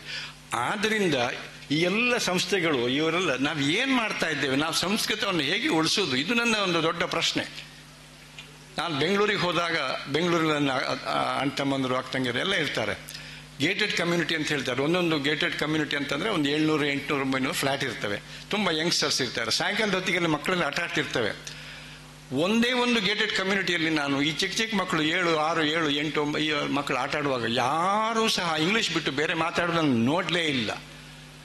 ನನಗೆ ಆವಾಗ ಏನು ಅನಿಸ್ತು ನನ್ನ ಮನಸ್ಸಲ್ಲಿ ಅಂತ ಹೇಳಿದ್ರೆ, ನಮ್ಮ ಹಿರಿಯರು ಅಂದರೆ 47ರ ಅದರ ಹಿಂದಿನವರು ಇಂಗ್ಲೆಂಡ್ನ ವಿರುದ್ಧ ಒಂದು ದೊಡ್ಡ ಹೋರಾಟವನ್ನು ಮಾಡಿ ಪೊಲಿಟಿಕಲ್ ಇಂಡಿಪೆಂಡೆನ್ಸ್, ರಾಜಕೀಯ ಸ್ವಾತಂತ್ರ್ಯವನ್ನು ನಾವು ಪಡೆಕೊಂಡೆವು. ಆದರೆ ಸಾಂಸ್ಕೃತಿಕ, ಶೈಕ್ಷಣಿಕ, ಆಮೇಲೆ ಅಡ್ಮಿನಿಸ್ಟ್ರೇಟಿವ್, ಆಡಳಿತಾತ್ಮಕವಾದಂತಹ ಒಂದು ಏನು ನಾವು ಇಂಡಿಪೆಂಡೆನ್ಸ್ ಅಂತ ನಾವೇನು ಹೇಳ್ತೇವೆ, ಇಷ್ಟುವರೆಗೆ ನಾವು ಅದನ್ನು ಪಡ್ಕೊಂಡಿಲ್ಲ ಅಂತ ನನಗನ್ಸುತ್ತೆ. ಈಗ 2014 ನಂತರ ಒಂದು ಹೊಸ ಸರ್ಕಾರ ಬಂದಿದೆ ಕೇಂದ್ರದಲ್ಲಿ. ಬಂದ ಮೇಲೆ ನ್ಯೂ ಎಜುಕೇಷನ್ ಪಾಲಿಸಿ ಅಂತ ಬಂದಿದೆ. ಆದರೆ ನ್ಯೂ ಎಜುಕೇಷನ್ ಪಾಲಿಸಿಯಲ್ಲೂ ಕೂಡ ಸಂಸ್ಕೃತದ ಸ್ಥಾನ ಕೇವಲ ಆಪ್ಷನಲ್,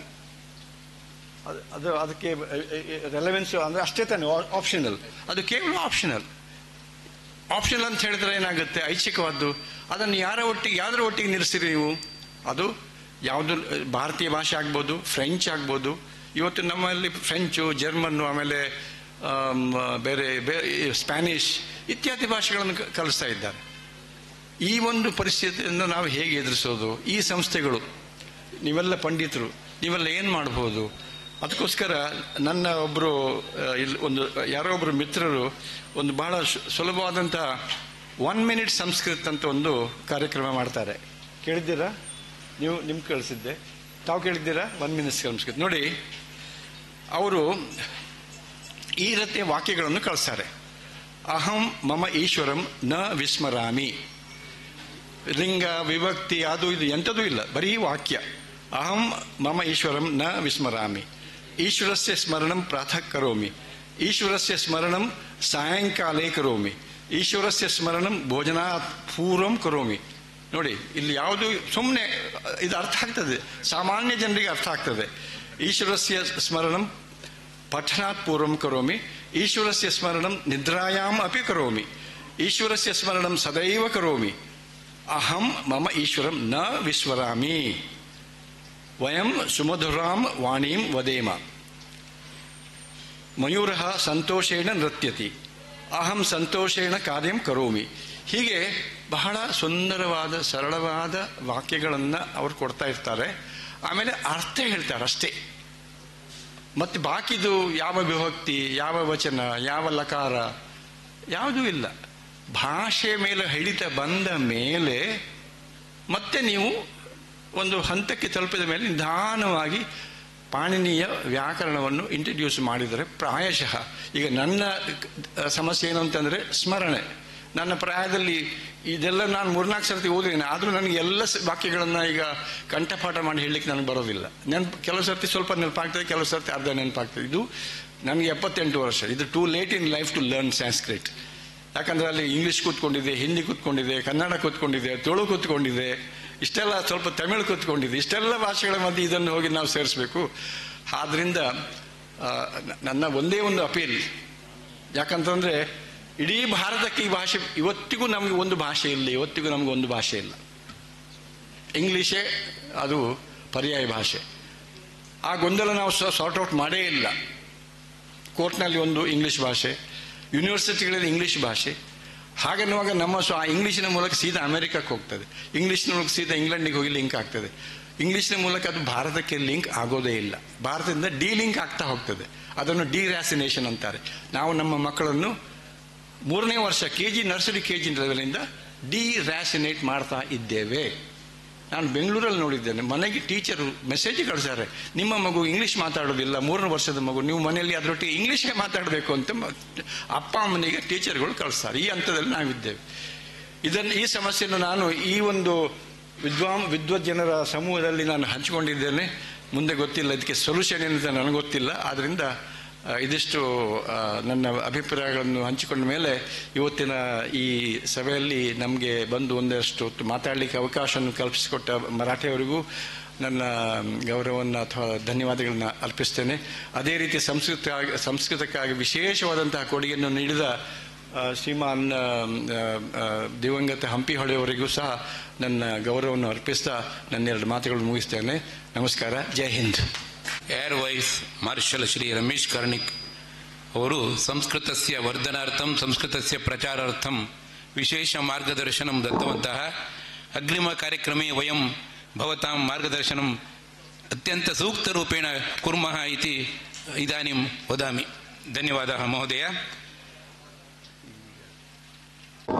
ಶಿರಸಿಯ ಸಂಶೋಧನಾ ಸಂಸ್ಥೆಯ ಮಾರ್ಗದರ್ಶಕರು, ಗೌರವ ಕಾರ್ಯದರ್ಶಿಗಳು ಆಗಿ ಸುಮಾರು 20-25 ವರ್ಷಗಳಿಂದ ಅದರ ರೂವಾರಿಗಳಾಗಿದ್ದವರು ಡಾಕ್ಟರ್ GN ಭಟ್ರು ಮತ್ತು ಡಾಕ್ಟರ್ MG ಹೆಗಡೆ ಮಹೋದಯರು. ಇದೀಗ ಸಂಶೋಧನಾ ಅದರ ಕಾರ್ಯಕ್ರಮವನ್ನು ರಾಜ್ಯವ್ಯಾಪಿ ವಿಸ್ತರಿಸಬೇಕೆಂಬ ಒಂದು ಉದ್ದೇಶದಿಂದ ಬೇರೆ ಬೇರೆ ಯೋಜನೆಗಳನ್ನು ಅವರು ಇಟ್ಟುಕೊಂಡಿದ್ದಾರೆ. ಡಾಕ್ಟರ್ MG ಹೆಗಡೆ ಅವರು ಅದರ ಬಗ್ಗೆ ಇದೀಗ ಮಾಹಿತಿಯನ್ನು ನೀಡುವರಿದ್ದಾರೆ. ಸಂಸ್ಕೃತ ಶೋಧ ಸಂಸ್ಥಾನ ಅಥವಾ ಸಂಶೋಧನಾ ಅಂತ 1996ರಲ್ಲಿ ಪ್ರಾರಂಭಗೊಂಡಿತು. ಡಾಕ್ಟರ್ ದಯಾನಂದ ಶಾನ್ಭಾಗ್ ಅವರು ಇದರ ಪ್ರವರ್ತಕರು, ಫೌಂಡರ್, ಪ್ರೆಸಿಡೆಂಟ್. ಅವರ ವಿಚಾರ ಅನ್ನೋದೇಂದರೆ ಹಿರಿಯರು ಮತ್ತು ಈಗಿನ ಯುವಕರು ಇವರು ಒಂದೆಡೆ ಸೇರಿ ಈ ಸಂಸ್ಕೃತ ಸಾಹಿತ್ಯದ ವಿಷಯಕ್ಕೆ ಸಂಬಂಧಪಟ್ಟು ಮಥನ ಅನ್ನೋದಾಗಬೇಕು. ಅದರ ಬಗ್ಗಾಗಿ ಯುವಕರಿಗೆ ಮಾರ್ಗದರ್ಶನ ಹಿರಿಯರು ಮಾಡಬೇಕು ಅನ್ನೋ ದೃಷ್ಟಿಯಿಂದ all India level national seminar ಅನ್ನೋದನ್ನು ಕಂಡಕ್ಟ್ ಮಾಡ್ತಾ ಬಂದ್ವಿ. ನಾವು ಇಲ್ಲಿವರೆಗೆ 15 ನ್ಯಾಷನಲ್ ಸೆಮಿನಾರು, 1 ಇಂಟರ್ನ್ಯಾಷನಲ್ ಸೆಮಿನಾರು ಮತ್ತು ರಾಜ್ಯ ಥರದ ಸ್ತರೀಯವಾದಂತಹ ಒಂದು ಕಾರ್ಯಕ್ರಮ ಅನ್ನೋದನ್ನು 25 ವರ್ಷ ನಿರಂತರವಾಗಿ ನೆರವೇರಿಸ್ಕೊಂಡು ಬಂದ್ವಿ. ಇದನ್ನು ಮುನ್ನಡೆಸಿಕೊಂಡು ಹೋಗಲಿಕ್ಕೆ ಈಗ ನಮಗೆಲ್ಲ 70+. ಆದ್ದರಿಂದ ಯಂಗ್ಸ್ಟರ್ಸ್ ಅನ್ನೋರು ಬರಬೇಕು, ಮುಂದೆ ಬರಬೇಕು, ಇದನ್ನೆಲ್ಲ ಮುಂದುವರಿಸ್ಕೊಂಡು ಹೋಗಬೇಕು ಅನ್ನುವಂಥ ವಿಚಾರದಿಂದ ಸಿರ್ಸಿಯಲ್ಲಿ ಇರುವಂತಹ ಈ ಸಂಸ್ಥೆಯನ್ನು ನಾವು ಈಗ ಪದ್ಮನಾಭ ಮರಾಠೆಯವರ ನೇತೃತ್ವದಲ್ಲಿ ಇಲ್ಲಿಗೆ ಸ್ಥಳಾಂತರ ಮಾಡಬೇಕು ಅನ್ನುವಂಥ ವಿಚಾರ ಮಾಡ್ತಾ ಇದ್ದೇವೆ. ಈ ಸಂಶೋಧನದ ಒಂದು ವಿಚಾರ ಅಥವಾ ಅದರ ಒಂದು ಧ್ಯೇಯೋದ್ದೇಶ ಇವೆಲ್ಲವುಗಳನ್ನು ಅಳವಡಿಸಿಕೊಂಡು ಮುನ್ನಡೆಸಿಕೊಂಡು ಹೋಗಬೇಕನ್ನೋ ದೃಷ್ಟಿಯಿಂದ ವಿನಾಯಕ್ ಭಟ್ ಗಾಳಿಮನೆ ಮತ್ತು ಪದ್ಮನಾಭ ಮರಾಠೆ ಅವರ ನೇತೃತ್ವದಲ್ಲಿ ಇದನ್ನು ಇಲ್ಲಿ ಮುಂದುವರಿಸಿಕೊಂಡು ಹೋಗಬೇಕು. ಆ ದೃಷ್ಟಿಯಿಂದ ನಾವು ಅವರಿಗೆ ಯಾವಾಗಲೂ ಮಾರ್ಗದರ್ಶನವನ್ನು ಮಾಡಬೇಕು ಅನ್ನೋ ಒಂದು ವಿಚಾರ ಅನ್ನೋದು ಈ ಅಕಾಡೆಮಿಕ್ ಇಯರ್ ಅನ್ನೋದು ಮುಗಿದ ಮೇಲೆ ಮುಂದಿನ ಎಲ್ಲ ಕಾರ್ಯಕ್ರಮಗಳನ್ನು ಇಲ್ಲಿಯ ಒಂದು ಅಡ್ರೆಸ್ನೊಂದಿಗೆ ಸಂಶೋಧನಾ ಸಿರ್ಸಿ ಅಥವಾ ಸಂಸ್ಕೃತ ಶೋಧ ಸಂಸ್ಥಾನ ಸಿರ್ಸಿ ಅನ್ನುವಂಥದ್ದು ರಿಜಿಸ್ಟರ್ಡ್ ಸಂಸ್ಥೆ, ಆ ಹೆಸರು ಅನ್ನೋದಿರುತ್ತದೆ. ಇನ್ನು ಮುಂದೆ ಎಲ್ಲ ರೀತಿಯ ವ್ಯವಹಾರ ಅನ್ನೋದು ಇಲ್ಲಿಂದ ನಡೆಯುತ್ತದೆ ಅನ್ನುವಂತಹ ವಿಚಾರವನ್ನು ಹೇಳಿ ಸದ್ಯದಲ್ಲಿ ಈ ಬಗ್ಗಾಗಿ ನಾವು ಒಂದು ಅಷ್ಟು ಜನ ಸೇರಿಕೊಂಡು ಯಾವ ರೀತಿಯಾಗಿ ಈ ಮುನ್ನಡೆಸ್ಕೊಂಡು ಹೋಗಬೇಕು ಅನ್ನೋ ದೃಷ್ಟಿಯಿಂದ, ಅದೇ ರೀತಿಯಾಗಿ ಅಖಿಲ ಕರ್ನಾಟಕ ಸಂಸ್ಕೃತ ಪರಿಷತ್ತು ಅನ್ನೋದು ಒಂದು ಜವಾಬ್ದಾರಿ ಇದು, ಅದನ್ನು ಸಹ ಮುಂದುವರಿಸಿಕೊಂಡು ಹೇಗೆ ಹೋಗಬೇಕು ಅನ್ನುವಂಥ ಚಿಂತನೆಯನ್ನು ಮಾಡ್ತಾ ಇದ್ದೇವೆ. ನಿಮ್ಮೆಲ್ಲರ ಸಹಕಾರ ಸದಾ ಇರಲಿ ಎಂಬ ಉಕ್ತಿಯೊಂದಿಗೆ ನನ್ನೆರಡು ಮಾತನ್ನು ಮುಗಿಸ್ತೇನೆ. ನಮಸ್ಕಾರ. ಇದೀಗ ಶುಭ ಆಶೀರ್ವಚನ ವೇದಮೂರ್ತಿ ಶ್ರೀ ಕೆ ವಾಸುದೇವಾಶ್ರಮರು ಆನುವಂಶಿಕ ಮುಕ್ತೇಶ್ವರರು ನಮ್ಮೆಲ್ಲರನ್ನು ಉದ್ದೇಶಿಸಿ ಆಶೀರ್ವಚಿಸಬೇಕು ಎಂಬುದಾಗಿ ನಾನು ಅವರನ್ನು ವಿನಂತಿಸಿಕೊಳ್ತೇನೆ. ಮಂಗಲವಾಂಗಿಕೆ ಶಿವೇ ಸರ್ವಾರ್ಥದಾದಿಕೆ ಶರಣ್ಯೇ ತ್ರ್ಯಂಬಕೆ ದೇವಿ ನಾರಾಯಣಿ ನಮೋಸ್ತೆ. ಇಷ್ಟೆಲ್ಲ ಸಂಸ್ಕೃತ ವಿದ್ವಾಂಸರಿರುವಾಗ ನಾನು ಮಾತಾಡೋದಕ್ಕೆ ಸ್ವಲ್ಪ ಹಿಂಜರಿತಾ ಇದ್ದೇನೆ. ಸಂಸ್ಕೃತದ ಬಗ್ಗೆ ಹೇಳಬೇಕಿದ್ರೆ ನಾನು ಅದಕ್ಕೆ ತುಂಬ ಪ್ರಯತ್ನ ಪಟ್ಟವ. ನಮ್ಮ ಜಿ ಅನ್ಬಿಟ್ರೆ ಗೊತ್ತಿದೆ, ನಮ್ಮ ಕಟೀಲ್ನಲ್ಲೇ ಸಂಸ್ಕೃತ ಶಾಲೆಯ ಪ್ರಾರಂಭಕ್ಕಾಗಿ ಎಷ್ಟು ಪ್ರಯತ್ನ ಪಟ್ಟಿದ್ದೇನೆ ಅನ್ನುವಂಥದ್ದು ಇದೆ. ಆದರೆ ಏನು ಮಾಡೋದು, ದೈವವಶಾತ್ ವಿದ್ಯಾರ್ಥಿಗಳ ಸ್ಕ್ಯಾಸ್ಕಿಟಿಯಿಂದ ಅಲ್ಲಿ ಅದನ್ನು ಮುಂದುವರಿಸಲಿಕ್ಕೆ ಆಗಲಿಲ್ಲ. ಅದು ಇಲ್ಲ ಅಂತ ಹೇಳಿಲ್ಲ, ಈಗಲೂ ಇದೆ. ನಮ್ಮ ಪದ್ಮನಾಭ ಮರಾಠೆಯವರು ಅದರ ಮೇಲ್ವಿಚಾರಣೆಯನ್ನು ಮಾಡ್ತಾ ಇದ್ದಾರೆ. ಆದರೆ ಅವರಿಗೂ ಅದನ್ನು ಎಷ್ಟು ಕಷ್ಟವಾಗುತ್ತಾ ಇದೆ ಅಂತ ಹೇಳಿದರೆ ಹೇಳಲಿಕ್ಕೆ ಸಾಧ್ಯವಿಲ್ಲ. ಅಂತಹ ಸಂದರ್ಭದಲ್ಲಿ ಈ ಒಂದು ಹಳ್ಳಿ ಮೂಲೆಯಲ್ಲಿ ಇಂತಹ ಒಂದು ವಿದ್ವದ್ಗೋಷ್ಠಿಯನ್ನು ಮಾಡಿ ಈ ಸಂಸ್ಕೃತದ ಮೇಲೆ ಒಂದು ವಿಶೇಷ ಅಭಿಮಾನವನ್ನು ತೋರಿಸಿ ಇದರಿಂದ ಏನೆಲ್ಲ ಮಾಡುವುದಕ್ಕೆ ಸಾಧ್ಯತೆ ಇದೆ ಅಂತ ಹೇಳುವುದನ್ನು ವಿಶೇಷವಾಗಿ ಇಲ್ಲಿ ಹಲವು ವಿದ್ವಾಂಸರನ್ನು ಸೇರಿಸಿ ಮಾಡುವಂತಹ ಕರ್ತವ್ಯ ಬಹಳ ಶ್ಲಾಘನೀಯವಾದ್ದು. ಇದಕ್ಕೆ ನಾನು ಚಿರಋಣಿ ಅಂತ ಹೇಳ್ತಾ ತುಂಬ ಹೇಳಬೇಕಾಗಿದೆ. ಹಾಗೆ ನಮ್ಮಲ್ಲಿ ಇದನ್ನು ಮಾಡಬೇಕು ಅಂತ ಆಶಿಸಿದರೂ ಕೂಡ ಪರಿಸರವು ಅಷ್ಟು ಉತ್ತಮವಾಗಿಲ್ಲ. ನಮ್ಮ ಗವರ್ಮೆಂಟ್ ಇದಕ್ಕೆಲ್ಲ ಪ್ರೋತ್ಸಾಹಿಸ್ತಾ ಇಲ್ಲ ಅಂತಲೇ ನಾನು ಹೇಳಬೇಕಾಗ್ತಾ ಇದೆ. ಆದರೆ ನಮ್ಮ MLAಗಳು ಅಥವಾ ರಾಜಕಾರಣಿಗಳು ಇದಕ್ಕೆ ಪ್ರವೇಶ ಮಾಡಿ ಇದನ್ನು ಒಳ್ಳೆಯ ರೀತಿ ನಡೆಸಬೇಕು. ಇದಕ್ಕೆಲ್ಲ ನಾವು ಮಾಡುವ ಸೇವೆಗೆ ಪ್ರೋತ್ಸಾಹ ಕೊಡಬೇಕು ಅಂತ ನಾವು ಹೇಳಿದರೆ ಅವರು ಅದಲ್ಲ, ಈ ಇಂಗ್ಲೀಷಿಗೇನೆ ಪ್ರೋತ್ಸಾಹ ಕೊಡ್ತಾ ಇದ್ದಾರೆ. ಈಗ ಹೇಳಿದಾಗೆ ಚಿಕ್ಕ ಮಕ್ಕಳಿಗೂ ಮನೆಯಲ್ಲಿ ಇಂಗ್ಲೀಷ್ನಲ್ಲೇ ಮಾತಾಡಬೇಕು, ಮಾತೃಭಾಷೆಯೂ ಬೇಡ, ಸಂಸ್ಕೃತವೂ ಬೇಡ ಅಂತ ಹೇಳಿ. ಈ ಸಂಸ್ಕೃತದಲ್ಲಿ ಎಷ್ಟೆಲ್ಲ ವಿಷಯಗಳಿವೆ ಅನ್ನುವಂಥದ್ದು ನೋಡಿದವರಿಗೆ ತಿಳಿದವರಿಗೆ ಮಾತ್ರ ಗೊತ್ತು. ಹಾಗಿರುವಾಗ ಇಂತಹ ಸಂಸ್ಕೃತ ಬೆಳೆಯಬೇಕು, ಇದಕ್ಕೆ ಎಲ್ಲರೂ ಪ್ರೋತ್ಸಾಹಿಸಬೇಕು. ನಮ್ಮ ರಾಜಕಾರಣಿಗಳು ಪ್ರೋತ್ಸಾಹಿಸಬೇಕು, ಜನರು ಪ್ರೋತ್ಸಾಹಿಸಬೇಕು. ಮಕ್ಕಳನ್ನೆಲ್ಲ ಸಂಸ್ಕೃತ ಮಗುಬೇಡಿ, ಸಂಸ್ಕೃತ ಇದ್ರೆ ನಿಮಗೆ ಏನು ಇದರಿಂದ ಪ್ರಯೋಜನವಿಲ್ಲ, ಇಂಗ್ಲಿಷ್ ಕಲೀಲಿ ಅಂತಲೇ ಹೇಳೋದು ಜಾಸ್ತಿ ಆಗಿರುವುದರಿಂದ ಇದು ತುಂಬ ಕಷ್ಟವಾದ ವಿಷಯ ನನ್ನ ಅಭಿಪ್ರಾಯ. ಆದರೂ ಕೂಡ ಇಂತಹ ಸಂಸ್ಥೆಗಳು, ಇಂತಹ ಜನರು ಎಲ್ಲ ಇದಕ್ಕೆ ಪ್ರೋತ್ಸಾಹ ಮಾಡಿ ಸಂಸ್ಕೃತವು ಉಳಿಯುವಂತಾಗಲಿ, ಜನರ ಆಶೆಯು ಈ ಸಂಸ್ಕೃತಕ್ಕೆ ಒಲಿಯಲಿ ಅಂತ ಹೇಳ್ತಾ ಶ್ರೀದೇವಿಯಲ್ಲಿ ಪ್ರಾರ್ಥಿಸ್ತಾ ನನ್ನ ಮಾತನ್ನು ಮುಗಿಸ್ತಾ ಇದ್ದೇನೆ. ಸಮಾರೋಪ ಸಮಾರಂಭದ ಅಧ್ಯಕ್ಷತೆಯನ್ನು ವಹಿಸಿರುವ ನಮ್ಮೆಲ್ಲರ ಮಾರ್ಗದರ್ಶಕರು ಮತ್ತು ಸಂಶೋಧನಾ ಶಿರಸಿ ಅಧ್ಯಕ್ಷರು ಆಗಿರುವಂತಹ ಡಾಕ್ಟರ್ GN ಭಟ್ ಅವರು ಅಧ್ಯಕ್ಷೀಯ ನುಡಿಗಳಿಗಾಗಿ. ನಮಃ. ಒಂದು 10 ನಿಮಿಷದಲ್ಲಿ ನಾವು ಕಾರ್ಯಕ್ರಮ ಮುಕ್ತಾಯಗೊಳಿಸ್ತಾ ಇದ್ದೇವೆ. ಬೆಳಿಗ್ಗೆ ಒಂದು 55, 60, 70 ಶ್ರೋತೃವೃಂದವರೆಗೂ ಕೂಡ ಇದಿದ್ದು ಬಹಳ ಯಶಸ್ವಿಯಾಗಿ ನಡೀತು. ಸಹಜವಾಗಿಯೇ ಸೂರ್ಯ ಕಂತುವ ಹೊತ್ತಿಗೆ ಮತ್ತೆ ನಾವು ಕಾಣಿಸಿಕೊಳ್ಳದೆ ಹೋಗುವ ರೀತಿಯಿಂದ ಹೋಗೋದು ಅನಿವಾರ್ಯ. ದೂರದಿಂದ ರಾಯಚೂರು, ಧಾರವಾಡದಿಂದ ಬಂದವರೆಲ್ಲ ಹೊರಡೋದು ಅನಿವಾರ್ಯ ಆಯಿತು ಅವರಿಗೂ ಕೂಡ. ಇರಲಿ, 2 ವಿಷಯಗಳು ಇವತ್ತಿನ ವಿಚಾರ ಸಂಕಿರಣದಲ್ಲಿ. ಕೊನೆಯದಾಗಿ ದೇವಾಸುರಕ್ಕೆ ಸಂಬಂಧಪಟ್ಟಿದ್ದನ್ನೇ ನಾವು ನಮ್ಮ ಶ್ರೀಕಾಂತ್ ಜೋಶಿಯವರ ತಂದೆಯವರ ಹೆಸರಿನ ಅವರದ್ದೇನು ಇಟ್ಟಿದ್ದ ದತ್ತಿನಿಧಿ, ಆ ಒಂದು ಉಪನ್ಯಾಸ ಕಾರ್ಯಕ್ರಮವನ್ನೇ ಇಟ್ಕೊಂಡಿದ್ವಿ. ಕೊನೆಗೂ ದೈವಾಸುರವೇ ಬಂತು. ಅದು ಹಾಗೆ ಭಗವದ್ಗೀತೆದು ವಿಶ್ವನಾಥ್ ಹಂಪೆ ಹೊಳೆದಿದ್ದು ಭಗವದ್ಗೀತೆ, ಭಾಗವತ ನಮ್ಮದೆಲ್ಲ ಒಂದೇ, ವೇದ, ಉಪನಿಷತ್ತು ಇದರ ಬಗ್ಗೆ ಇರ್ತಾ ಇರೋದು. ನಾವೊಂದು ಪಟ್ಟಿ ಕೂಡ ಮಾಡಿದ್ವಿ. ಏನು ಅಧ್ಯಾಯದ್ದು ಹೇಳಿದ್ರು ಅವರು, ದೈವ ಆಸುರಿ 26 ಗುಣಗಳನ್ನು ಪಟ್ಟಿ ಮಾಡ್ತಾನೆ ಭಗವಂತ ಅದರೊಳಗೆ.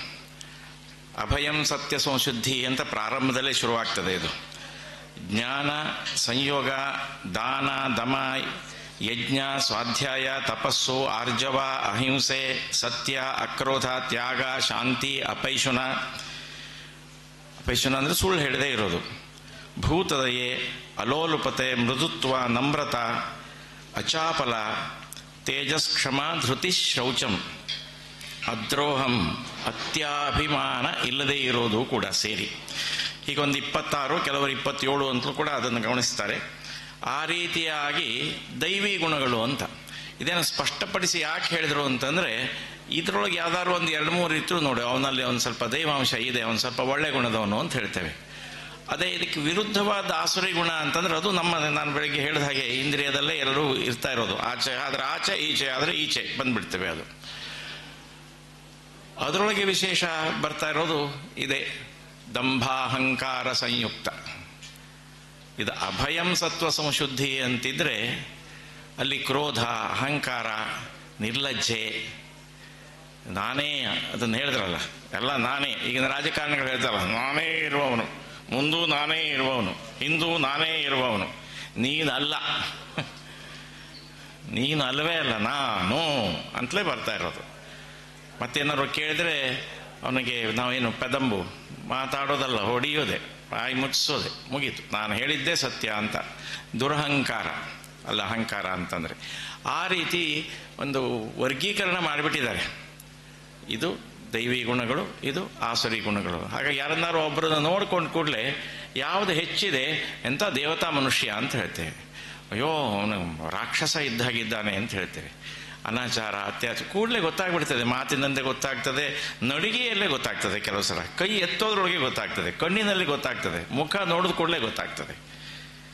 ಆ ರೀತಿಯಾಗಿ ನಮಗೆ ಸ್ಪಷ್ಟವಾಗಿ ಗೊತ್ತಾಗ್ತದೆ ಈ ವರ್ಗೀಕರಣದ್ದು. ಹಾಗಾಗಿ ಅದನ್ನು ಹಾಕಿರೋದು ಬೇರೆಯವರನ್ನು ನಿಂದಿಸಿ ಪ್ರಯೋಜನ ಇಲ್ಲ, ನಾವು ನಮ್ಮನ್ನು ಆಗಾಗ ನೋಡ್ತಾ ಇರಬೇಕು ಅಂತ. ಮನಸ್ಸು ಮನವ ಶೋಧಿಸು ನಿತ್ಯ ಅಂತ ಹೇಳಿದರು. ಹಾಗಾಗಿ ಯಾವಾಗ ಅಸುರ ಆಗ್ತಾನೆ ಹೇಳಿಕ್ ಬರುವುದಿಲ್ಲ. ಅಸುರ ಕೆಲವು ಸಲ ಸುರನೂ ಆಗ್ಬೋದು. ಉದಾಹರಣೆಗೆ ಮರುದ್ಗಣಗಳಿದ್ದಾರೆ, ದೇವತೆಗಳ ಮರುದ್ಗಣಗಳಿದ್ದಾರೆ. ದ್ವಿತೀಯ ಪುತ್ರರು ಅವರು ಗರ್ಭದಲ್ಲಿದ್ದಾಗಲೇ ಇದಾಗಬಾರದು ಅಂಥೇಳಿ ಇಂದ್ರ ಬಂದು ಕೊಚ್ಚಿದ್ನಂತೆ 7. ಮತ್ತು ಕೂಗ್ತಾ ಇದ್ರು, ರುತ್ ಅಳಬೇಡ ಅಳಬೇಡ ಮಾ ರುತ್ ಅಂಥೇಳಿ. ಮತ್ತೆ ಕೊಚ್ಚಿ ಒಟ್ಟು 7 49 ಆದ್ರಂತೆ ಅವರು. ಅದರ ಕೊನೆಗೆ ಕಶ್ಯಪ ಇದ್ದನು, ಇದೆಲ್ಲ ಮತ್ತೆ ಇಂದ್ರದನ್ನೇ ಬೇಡ್ಕೊ ನೀನು ಅಂತ ಹೇಳಿದ್ರಿಂದ ಕಶ್ಯಪನ ಪುತ್ರರು ಎಷ್ಟಾದರು. ಮತ್ತೆ ಅವನು ನೋಡ್ಕೊಂಡಾಗ, ಹಾಗಾದರೆ ನಿನಗೆ ದೈವತ್ವ ಕೊಡ್ತೇನೆ ಅಂತ ಹೇಳಿದಂತೆ. ಹಾಗಾಗಿ ಅವನಿಗೆ ವೈದಿಕರು ಹವಿಸ್ಸನ್ನು ಕೊಡ್ತಾರೆ ಮರುತ್ತಿಗೆ. ಆದ್ದರಿಂದ ಬದಲಾವಣೆ ಮಾಡಿಕೊಳ್ಳಲಿಕ್ಕೆ ಸಾಧ್ಯ ಉಂಟು ಅನ್ನುವ ತತ್ವ ನಮಗಲ್ಲಿ ಗೊತ್ತಾಗ್ತದೆ. ಈ ರೀತಿಯಾಗಿ ಬೆಳಗ್ಗೆಯಿಂದ ವೇದ, ಉಪನಿಷತ್ತು, ಭಗವದ್ಗೀತೆ, ಪುರಾಣಗಳಿದ್ದು ನಮ್ಮ ಅಷ್ಟಾವಧಾನಿ ಸುಬ್ರಹ್ಮಣ್ಯ ಭಟ್ರು ಅದು 3 ಸಮೀಕರಿಸಿ ಕೂಡ ಹೇಳಿದ್ದಾರೆ. ಇದನ್ನು ಒಂದು ಸಣ್ಣ ಜಿಜ್ಞಾಸೆ ರೀತಿಯಿಂದ ಇರೋದನ್ನು ಒಂದು ಲೇಖನ ಸ್ವರೂಪದಲ್ಲಿ ತಡುವ ಅಂತಿದೆ. ನಾನು ಆವತ್ತೇ ನಮ್ಮ ವಿನಾಯಕ್ ಹಂಪೆಯವರು ಇವ್ರ ಹತ್ರ ಹೇಳಿದ್ದೆ, ಭಾಗವತದ ಬಗ್ಗೆ ಎಲ್ಲ ಅಷ್ಟೆಲ್ಲ ಇದು ಮಾಡಿದ್ರಲ್ಲ, ಕೋವಿಡ್ ಇನ್ನೊಂದು 30 ಇತ್ತು, ಅದೆಲ್ಲ ಒಟ್ಟಿಗೆ ಏನಾದ್ರು ಸೇರಿಸಿ ಏನಾದ್ರು ಒಂದು ಮಾಡುವ, ವರ್ಷ ಅಂತ ಆಗ್ತದೆ, ಆ ಹೊತ್ತಿಗಾದರೂ ಏನಾದ್ರು ಒಂದು ಪ್ರಕಟಣೆಯನ್ನು ತರಬೇಕು ಅಂತ ಮನಸ್ಸಿನಲ್ಲಿದೆ, ಖಂಡಿತ ಮಾಡುವ ಅಂತ ವಿನಾಯಕ್ ಕೂಡ ಹೇಳ್ತಾ ಇದ್ದ. ಆ ರೀತಿಯಾಗಿ ನಾವೊಂದು ಯೋಚನೆ ಮಾಡುವ ಅಂತ ಕೊನೆಯದಲ್ಲಿ ಹೇಳಿ ಒಂದು ಸ್ಪಷ್ಟೀಕರಣವನ್ನು ನಾನು ವಿನಾಯಕ್ ನಮ್ಮ ರಮೇಶ್ ಕಾರ್ಣಿಕರಿಗೆ ಕೊಡಲೇಬೇಕು. ಒಂದು ವಿಶೇಷ ಅಂದರೆ ನಮ್ಮದು ಸಂಸ್ಕೃತ ಪ್ರಚಾರದ ಅಲ್ಲ, ಸಂಶೋಧನದ್ದು. ಸ್ಪಷ್ಟಪಡಿಸಿಬಿಡ್ತೇನೆ, ಸಂಸ್ಕೃತದಲ್ಲಿ ಇರೋದನ್ನು ಬೇರೆ ಭಾಷೆಯಲ್ಲಿ ಏನು ತಿಳಿದರೆ ಅವರಿಗಾಗಿ ಮಾಡ್ತಾ ಇರೋದು. ಇದು ಸ್ಪಷ್ಟ ನಮ್ಮ ಆಬ್ಜೆಕ್ಟಿವ್ ಇದೆ. ಇನ್ನು ಸಂಸ್ಕೃತ ಪರಿಷತ್ತಿಂದು ಅದು ಇದೆ, ಅದಕ್ಕೆ ಸಂಬಂಧಪಟ್ಟು. ಇನ್ನು ವೈಯಕ್ತಿಕವಾಗಿ ನಾವು ಮೊದಲು ಸಂಸ್ಕೃತ ಪರಿಷತ್, ಸಂಸ್ಕೃತ ಸಂಘ ಅಂತಿತ್ತು ಮಂಗಳೂರಿನಲ್ಲಿ. 10,000 ವಿದ್ಯಾರ್ಥಿಗಳಿಗೆ ನಾವು ಕ್ಲಾಸ್ ಮಾಡಿ ಹಣ ತಗೊಂಡು ಮಾಡಿದ್ದಲ್ಲ, 10,000 ವಿದ್ಯಾರ್ಥಿಗಳ ಮೇಲ್ಪಟ್ಟು ನಾವು ಸಂಸ್ಕೃತವನ್ನು ಸಂಭಾಷಣೆ ರೂಪದಲ್ಲಿ ಕಲಿಸಿದೆ. ಇನ್ನೊಂದು ಅಂತಂದರೆ, ಈಗೇನು ಸಂಸ್ಕೃತ ಭಾರತೀಯ ಹೆಸರಲ್ಲಿ ನಡೀತಾ ಇದೆ, ಇದೇ ಕೃಷ್ಣಶಾಸ್ತ್ರಿ ನಮ್ಮ ಮನೆಯಲ್ಲಿ ಊಟಕ್ಕೆ ಮಾಡಲಿಕ್ಕೆ ಇಟ್ಟುಕೊಂಡೂ ಕೂಡ ಪ್ರಚಾರಕ್ಕಾಗಿದ್ದವನು 1984-85ರಲ್ಲಿ. ಈಗೇನು ಸಂಸ್ಕೃತ ಸಂಭಾಷಣಾ ಶಿಬಿರ ನಡೀತಾ ಉಂಟು. ಮೊದಲು ಸಂಸ್ಕೃತ ಸಂಘದ ಕಾರ್ಯದರ್ಶಿಯಾಗಿ ಮೊದಲ 3 ಶಿಬಿರಗಳನ್ನು ನಾನೇ ನಡೆಸಿದ್ದೆ, ಸಂಸ್ಕೃತ ಸಂಭಾಷಣಾ ಶಿಬಿರವನ್ನು. ಅದು ಒಂದು ಸಂಘನಿಕೇತನದಲ್ಲಿ, ಇನ್ನೊಂದು ನಮ್ಮ ಕೆನರಾ ಕಾಲೇಜ್ನಲ್ಲಿ, ಮತ್ತೊಂದು ಹರಿಜನ ಬಂಧುಗಳು ಅಂತ ಹೇಳ್ತಾರಲ್ಲ ಬಿಕ್ಕನ್ನಕಟ್ಟೆ ಕಡೆ, ಅಲ್ಲಿ ನಡೆಸಿದ್ದೀವಿ. ಕೃಷ್ಣಶಾಸ್ತ್ರಿ ಅವರೇ ಮಾಡಿದ್ದು. 5 ದಿನದ ಮೇಲೆ ಅವ್ರಿಗೆ ನಡೆಸ್ಲಿಕ್ಕೆ ಆಗಲಿಲ್ಲ. ಯಾಕೆಂದರೆ ಡಿಸೆಂಟ್ರಿ ಶುರುವಾಯಿತು ಅವರಿಗೆ. ಬೇರೆ ಬೇರೆ ಕಡೆಗೆ ಎಲ್ಲ ಊಟ ಮಾಡ್ತಾ ಇದ್ರು. ಅದು ನಿಯಮ ಆ ರೀತಿಯಾಗಿತ್ತು. ಹಾಗಾಗಿ ಕೊನೆಯ 4 ದಿವಸ 3 ಕಡೆಗೂ ಕಾಲೇಜು ಮುಗಿಸಿ ನಾನೇ ಸಂಭಾಷಣೆ ಶಿಬಿರವನ್ನು ಮಾಡಿದ್ದೇನೆ. ಸಂಸ್ಕೃತ ಸಂಭಾಷಣಾ ಶಿಬಿರ ಸುರಸರಸ್ವ ಸಭಾದಿಂದ ಕೂಡ ನಾವು 25 ವರ್ಷ ನಡೆಸಿದ್ದೇವೆ. 25 ವರ್ಷ. ನಮ್ಮ ಕೆನರಾ ಕಾಲೇಜಿನಲ್ಲಿ ಹೈಸ್ಕೂಲ್ನಲ್ಲಿ ಸಂಸ್ಕೃತ ಇರಲಿಲ್ಲ. ಸ್ವತಃ ನಾನೇ ಹೋಗಿ ಕಲಿಸಿದೆ. ಕೆಮಿಸ್ಟ್ರಿ ಲೆಕ್ಚರರ್ಸು ಬೇರೆಯವರು ಅವರೆಲ್ಲ ಸೇರಿ ಅವರು ಒಂದೊಂದು ದಿವಸ ಒಬ್ಬೊಬ್ಬರಿಗೆ ನಮ್ಮ ಸಂಸ್ಕೃತ ವಿದ್ಯಾರ್ಥಿಗಳಿಗೂ ಕೂಡ ಅಲ್ಲಿಗೆ ಕಲಿಸ್ತಿದ್ದೆ. ಸೀಟ್ ಕೊಡ್ತಾ ಇರಲಿಲ್ಲ ನಿಮ್ಮದು ಇಂಗ್ಲೀಷ್ ಮೀಡಿಯಮಿಗೆ. ನಮ್ಮದೇ ಎದುರೊಳಗೆ ಪ್ರಿನ್ಸಿಪಾಲೇ ಇದ್ರು ಅವರು. ಒಂದು ದಿವಸ ಅವ್ರು ನನ್ನನ್ನು ಕೇಳಿದ್ರು, I was waiting for you ಅಂದರು. ನಮ್ಮ ಕಾಲೇಜಿನ ಪ್ರಿನ್ಸಿಪಾಲ್ರ ಮಗನಿಗೆ ಕೊಡಲಿಲ್ಲ ಅಲ್ಲಿ ಸೀಟು. ಅಂದರೆ ಮ್ಯಾನೇಜ್ಮೆಂಟ್ಗಿಂತ ಅವರೇ ಇದ್ದರು. ಏನು ಅಂತ ಕೇಳಿದೆ. I had reserved 1 seat for your daughter ಅಂತಂದರು. ಅವ್ರು ಸ್ವಲ್ಪ ಹ್ಯಾಂಡಿಕ್ಯಾಪ್ರು ಕೂಡ ಇದ್ಲು. ನೀವು ಬರಲೇ ಇಲ್ಲ ಅಂದರು. ಇಲ್ಲ ಅಂತಂದೆ. ಅಲ್ಲ, ನಾನು ಕೊಡಲಿ, ನಿಮ್ಮ ಮಗಳಿಗೆ ಕೊಡಬೇಕು ಅಂತ ಕಾಯ್ತಾ ಇದ್ದೆ ನಾನು. ಇಂಗ್ಲೀಷ್ ಮೀಡಿಯಮಿಗೆ ಕಳಿಸೋದಿಲ್ಲ ನಾನು ಅಂತಂದೆ. ನಾವೇ ಶುರು ಮಾಡಿದ್ವಿ ಮೊಂಟೇಸರಿ ನಚಿಕೇತ ಸಂಘನಿಕೇತನದಲ್ಲಿ. ಕನ್ನಡ ಪ್ರಾಥಮಿಕ ಶಾಲೆಗೆ ನನ್ನ ಮಕ್ಕಳನ್ನು ಸೇರಿಸಿದ್ದು ನಾನು. ತತ್ವ ಅಲ್ಲ, ಬೋಧನೆಯೂ ಮಾಡಿದ್ದೇವೆ, ಸಂಸ್ಕೃತ ಸಂಘಟನೆಯೂ ಮಾಡಿದ್ದೇವೆ, ಸಂಸ್ಕೃತ ಸಂಭಾಷಣಾ ಶಿಬಿರವನ್ನು ಮಾಡಿದ್ದೇವೆ, ಸಂಸ್ಕೃತದಲ್ಲೇ ಮಾತಾಡಿದ್ದೇವೆ. ಆದರೆ ಸಂಶೋಧನೆ ನಮ್ಮ ಅಬ್ಜೆಕ್ಟಿವ್ಸ್ ಹೇಗೆ ಅಂತಂದರೆ ಸಂಸ್ಕೃತದ ಒಳಗಡೆನೇ ಇತ್ತು ಎಲ್ಲ, ಅದನ್ನು ಬೇರೆ ಭಾಷೆಯಲ್ಲಿ ತರಬೇಕು ಅಂತ. ಹಾಗಾಗಿ ನ್ಯಾಷನಲ್ ಸೆಮಿನಾರ್ ನಾವು ಇಂಗ್ಲೀಷನ್ನೇ ಮಾಡ್ತೇವೆ, ರಾಜ್ಯ ಭಾಷೆದ ನಾವು ಸಂಸ್ಕೃತದಲ್ಲಿ ಕನ್ನಡದಲ್ಲಿ ಮಾಡ್ತೇವೆ. ಸಂಸ್ಕೃತದಲ್ಲಿ ಯಾರು ಬೇಕಾದರೂ ಮುಕ್ತವಾಗಿ ವ್ಯವಹಾರ ಯಾವಾಗ ಬೇಕಾದ್ರೂ ಮಾಡ್ಬೋದು, ನಿಷೇಧ ಇಲ್ಲ. ಆದರೆ ಸಂಸ್ಕೃತ ಪ್ರಚಾರ ಸಂಶೋಧನೆ ಇದ್ದಲ್ಲ, ಸಂಸ್ಕೃತ ಸಂಶೋಧನಕ್ಕೆ ಸಂಬಂಧಪಟ್ಟು ಬಂದಿರುವಂಥದ್ದು. ಸಂಸ್ಕೃತ ಯಾವಾಗ ತೆಗೆದುಹಾಕಿದ್ದು ಗೋಕಾಕ್ ಚಳವಳಿ ಅದರೊಳಗೆಲ್ಲ, ಆಗ ಅಖಿಲ ಕರ್ನಾಟಕ ಸಂಸ್ಕೃತ ಸಭೆ ಶುರುವಾಗಿ ಸುಪ್ರೀಂ ಕೋರ್ಟಿಗೂ ಕೂಡ ಹೋಗಿ ನಾವು ಸಂಸ್ಕೃತವನ್ನು ಹೈಸ್ಕೂಲ್ನಲ್ಲಿ ಉಳಿಸಿದ್ವಿ. ಮತ್ತು ಈಗಿನ ಕಾಲ ಬದಲಾಗಿದೆ. ನಾವು ಈಗ ಪೂರ್ವಿಕರು, ನೂತನದವರಿದ್ದಾರೆ. ಹಾಗಾಗಿ ನಾನು ಯಾರನ್ನೂ ತೆಗಳೋದು ಇಲ್ಲ, ಯಾರು ಅವ್ರು ಹಾಗೆ ಹೀಗೆ ಅಂತ ಹೇಳೋದಿಲ್ಲ. ನಮ್ಮನ್ನು ನಾವು ಹೇಳ್ಕೊಳ್ಬಾರ್ದು.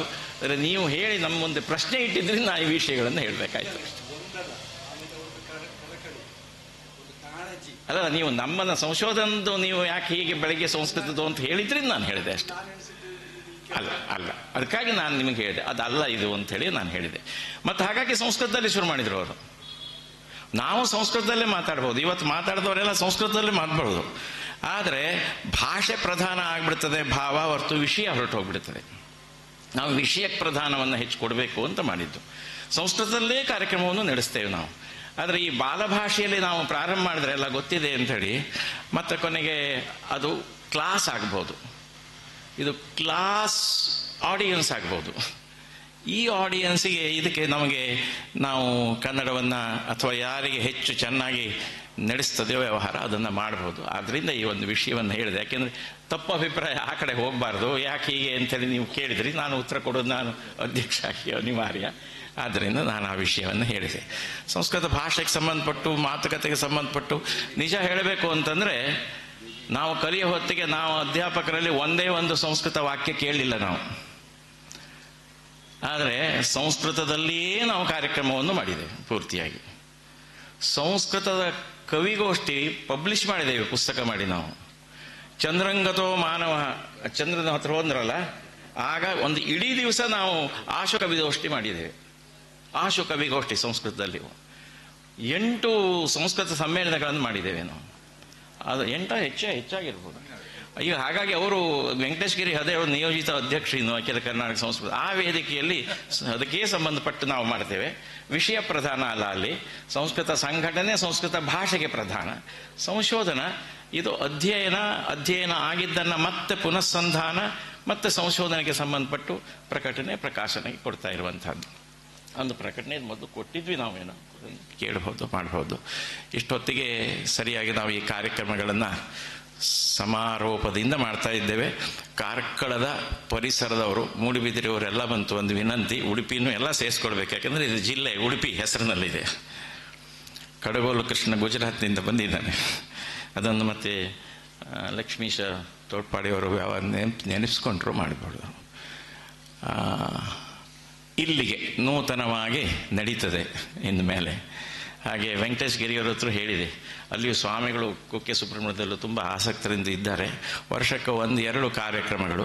ಒಂದು ಸಂಸ್ಕೃತದ್ದೇ ಪೂರ್ತಿಯಾಗಿ ನಿನ್ನೆನೇ ಯೋಜನೆ ಮಾಡಿಬಿಟ್ಟಿದ್ದೇವೆ ನಾವು. ಅದು ಸಂಸ್ಕೃತದ್ದನ್ನೇ ಸಂಸ್ಕೃತ ಪರಿಷತ್ನಿಂದ ಸಂಶೋಧನೆಗೆ ಸಂಬಂಧಪಟ್ಟು ಮುಕ್ತವಾಗಿ ಇಟ್ಟು, 2 ಸಂಯುಕ್ತ. ಯಾಕೆಂದರೆ ಕಾರ್ಯಕರ್ತರು ಒಂದೇ ಆಗಿಬಿಡ್ತಾರೆ. ಮತ್ತು ಸಂಯೋಜಕರು ನಮಗೆ ದೊಡ್ಡ ಸಮಸ್ಯೆ ಏನು ಅಂತಂದರೆ, ಈಗೇನು ವಿದ್ಯಾರ್ಥಿಗಳ ಬಗ್ಗೆ ಹೇಳ್ತಾರಲ್ಲ ಹಸ್ರಂಡ್ರು, ಹಾಗೆಯೇ ಶ್ರೋತೃವೃಂದ ಯಾವ್ದು ಆಸಕ್ತಿ, ಯಾವ್ದು ಮಾಡಬೇಕು ಅನ್ನೋದು ನಾವು ಮಾಡಬೇಕು, ಅವರನ್ನು ನಾವು ಕರಿಬೇಕು. ಕಸನೂ ನಾವು ಗುಡಿಸ್ತೇವೆ, ಕುರ್ಚಿ ಮೇಲೂ ಕೂಡ ಕೊಡ್ತೇವೆ, ಅಲ್ಲಿ ನಮಸ್ಕಾರ ಮಾಡಿ ಕರೆಯೋದು ಹೌದು.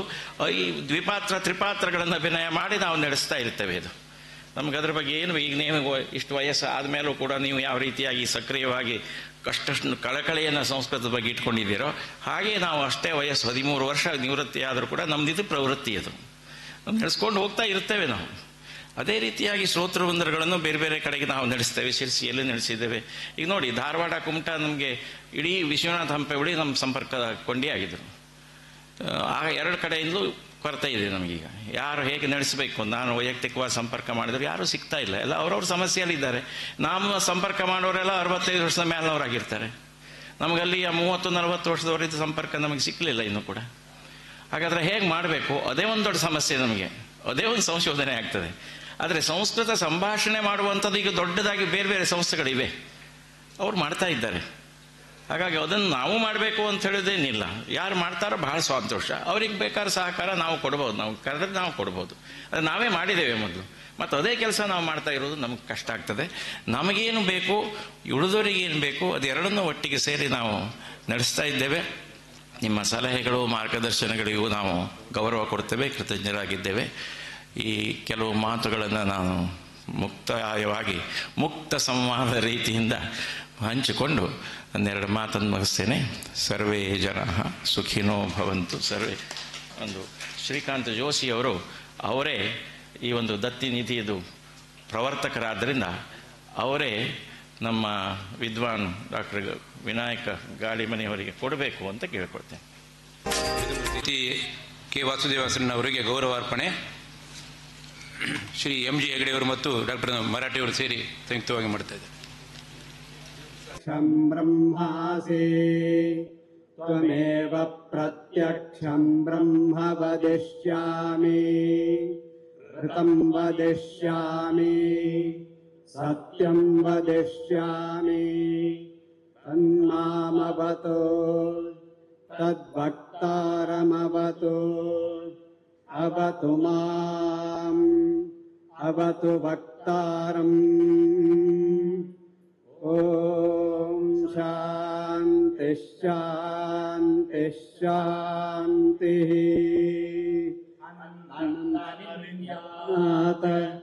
ತದ್ವ್ರತಂ ಪ್ರಾಣೋ ವಾ ಅನ್ನಂ ಶರೀರಮನ್ನಾದಂ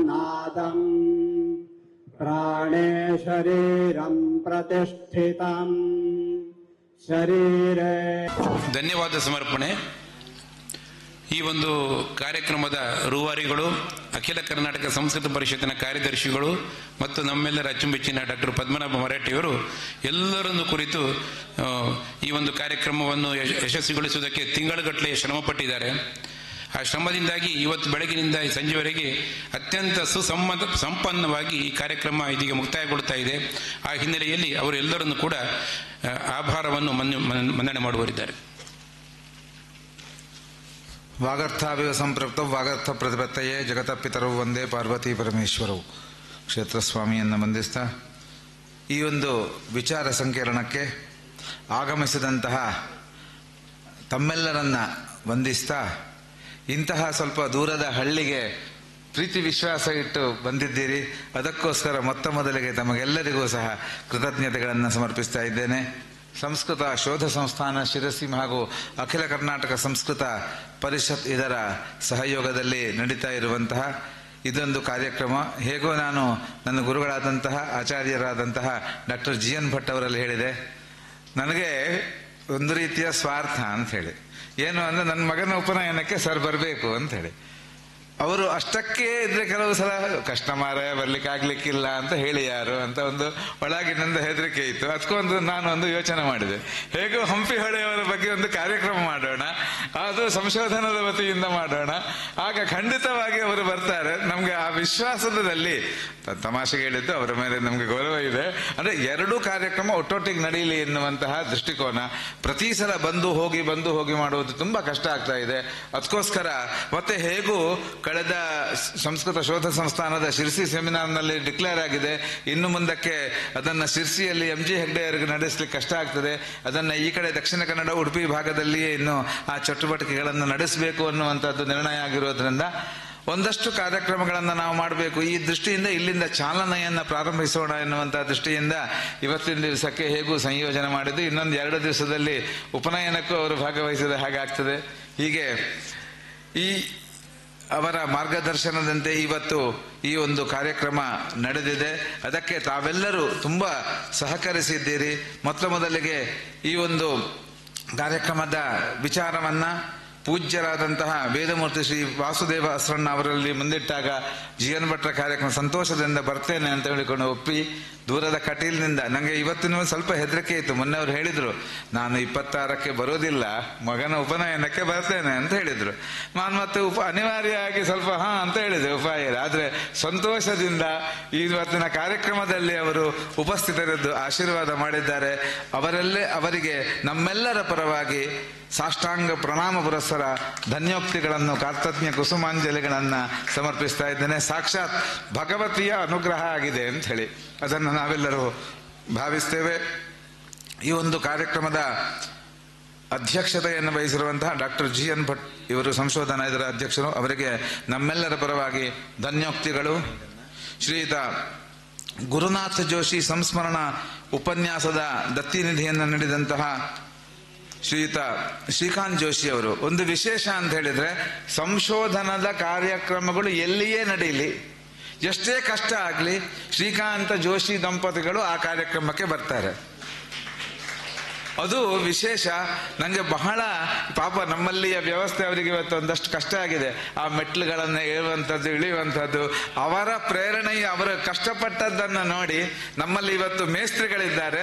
ನಾನಲ್ಲಿ ರ್ಯಾಂಪನ್ನ ಮಾಡಲಿಕ್ಕೆ ಇಮಿಡಿಯೇಟ್ ಹೇಳಿಬಿಟ್ಟಿದ್ದೇನೆ ನಮ್ಮ ಕೆಲಸದವರಿಗೆ, ಒಂದು ರ್ಯಾಂಪನ್ನ ತಕ್ಷಣ ಮಾಡಬೇಕು ನೀವು, ಯಾಕಂದ್ರೆ ಮುಂದೆ ಯಾರಿಗೂ ಈ ಕಷ್ಟ ಬರಬಾರದು ಎನ್ನುವಂತಹ ದೃಷ್ಟಿಯಿಂದ ಪ್ರಾಯಶಃ ಪ್ರೇರಣೆ ಅಂತ ಭಾವಿಸ್ತೇನೆ. ಇದು ಶ್ರೀಯುತ ಶ್ರೀಕಾಂತ ಜೋಶಿ ಅವರಿಗೆ ನಮ್ಮೆಲ್ಲರ ಪರವಾಗಿ ಧನ್ಯವಾದಗಳನ್ನ ಈ ಸಂದರ್ಭದಲ್ಲಿ ಸಮರ್ಪಿಸ್ತಾ ಇದ್ದೇನೆ.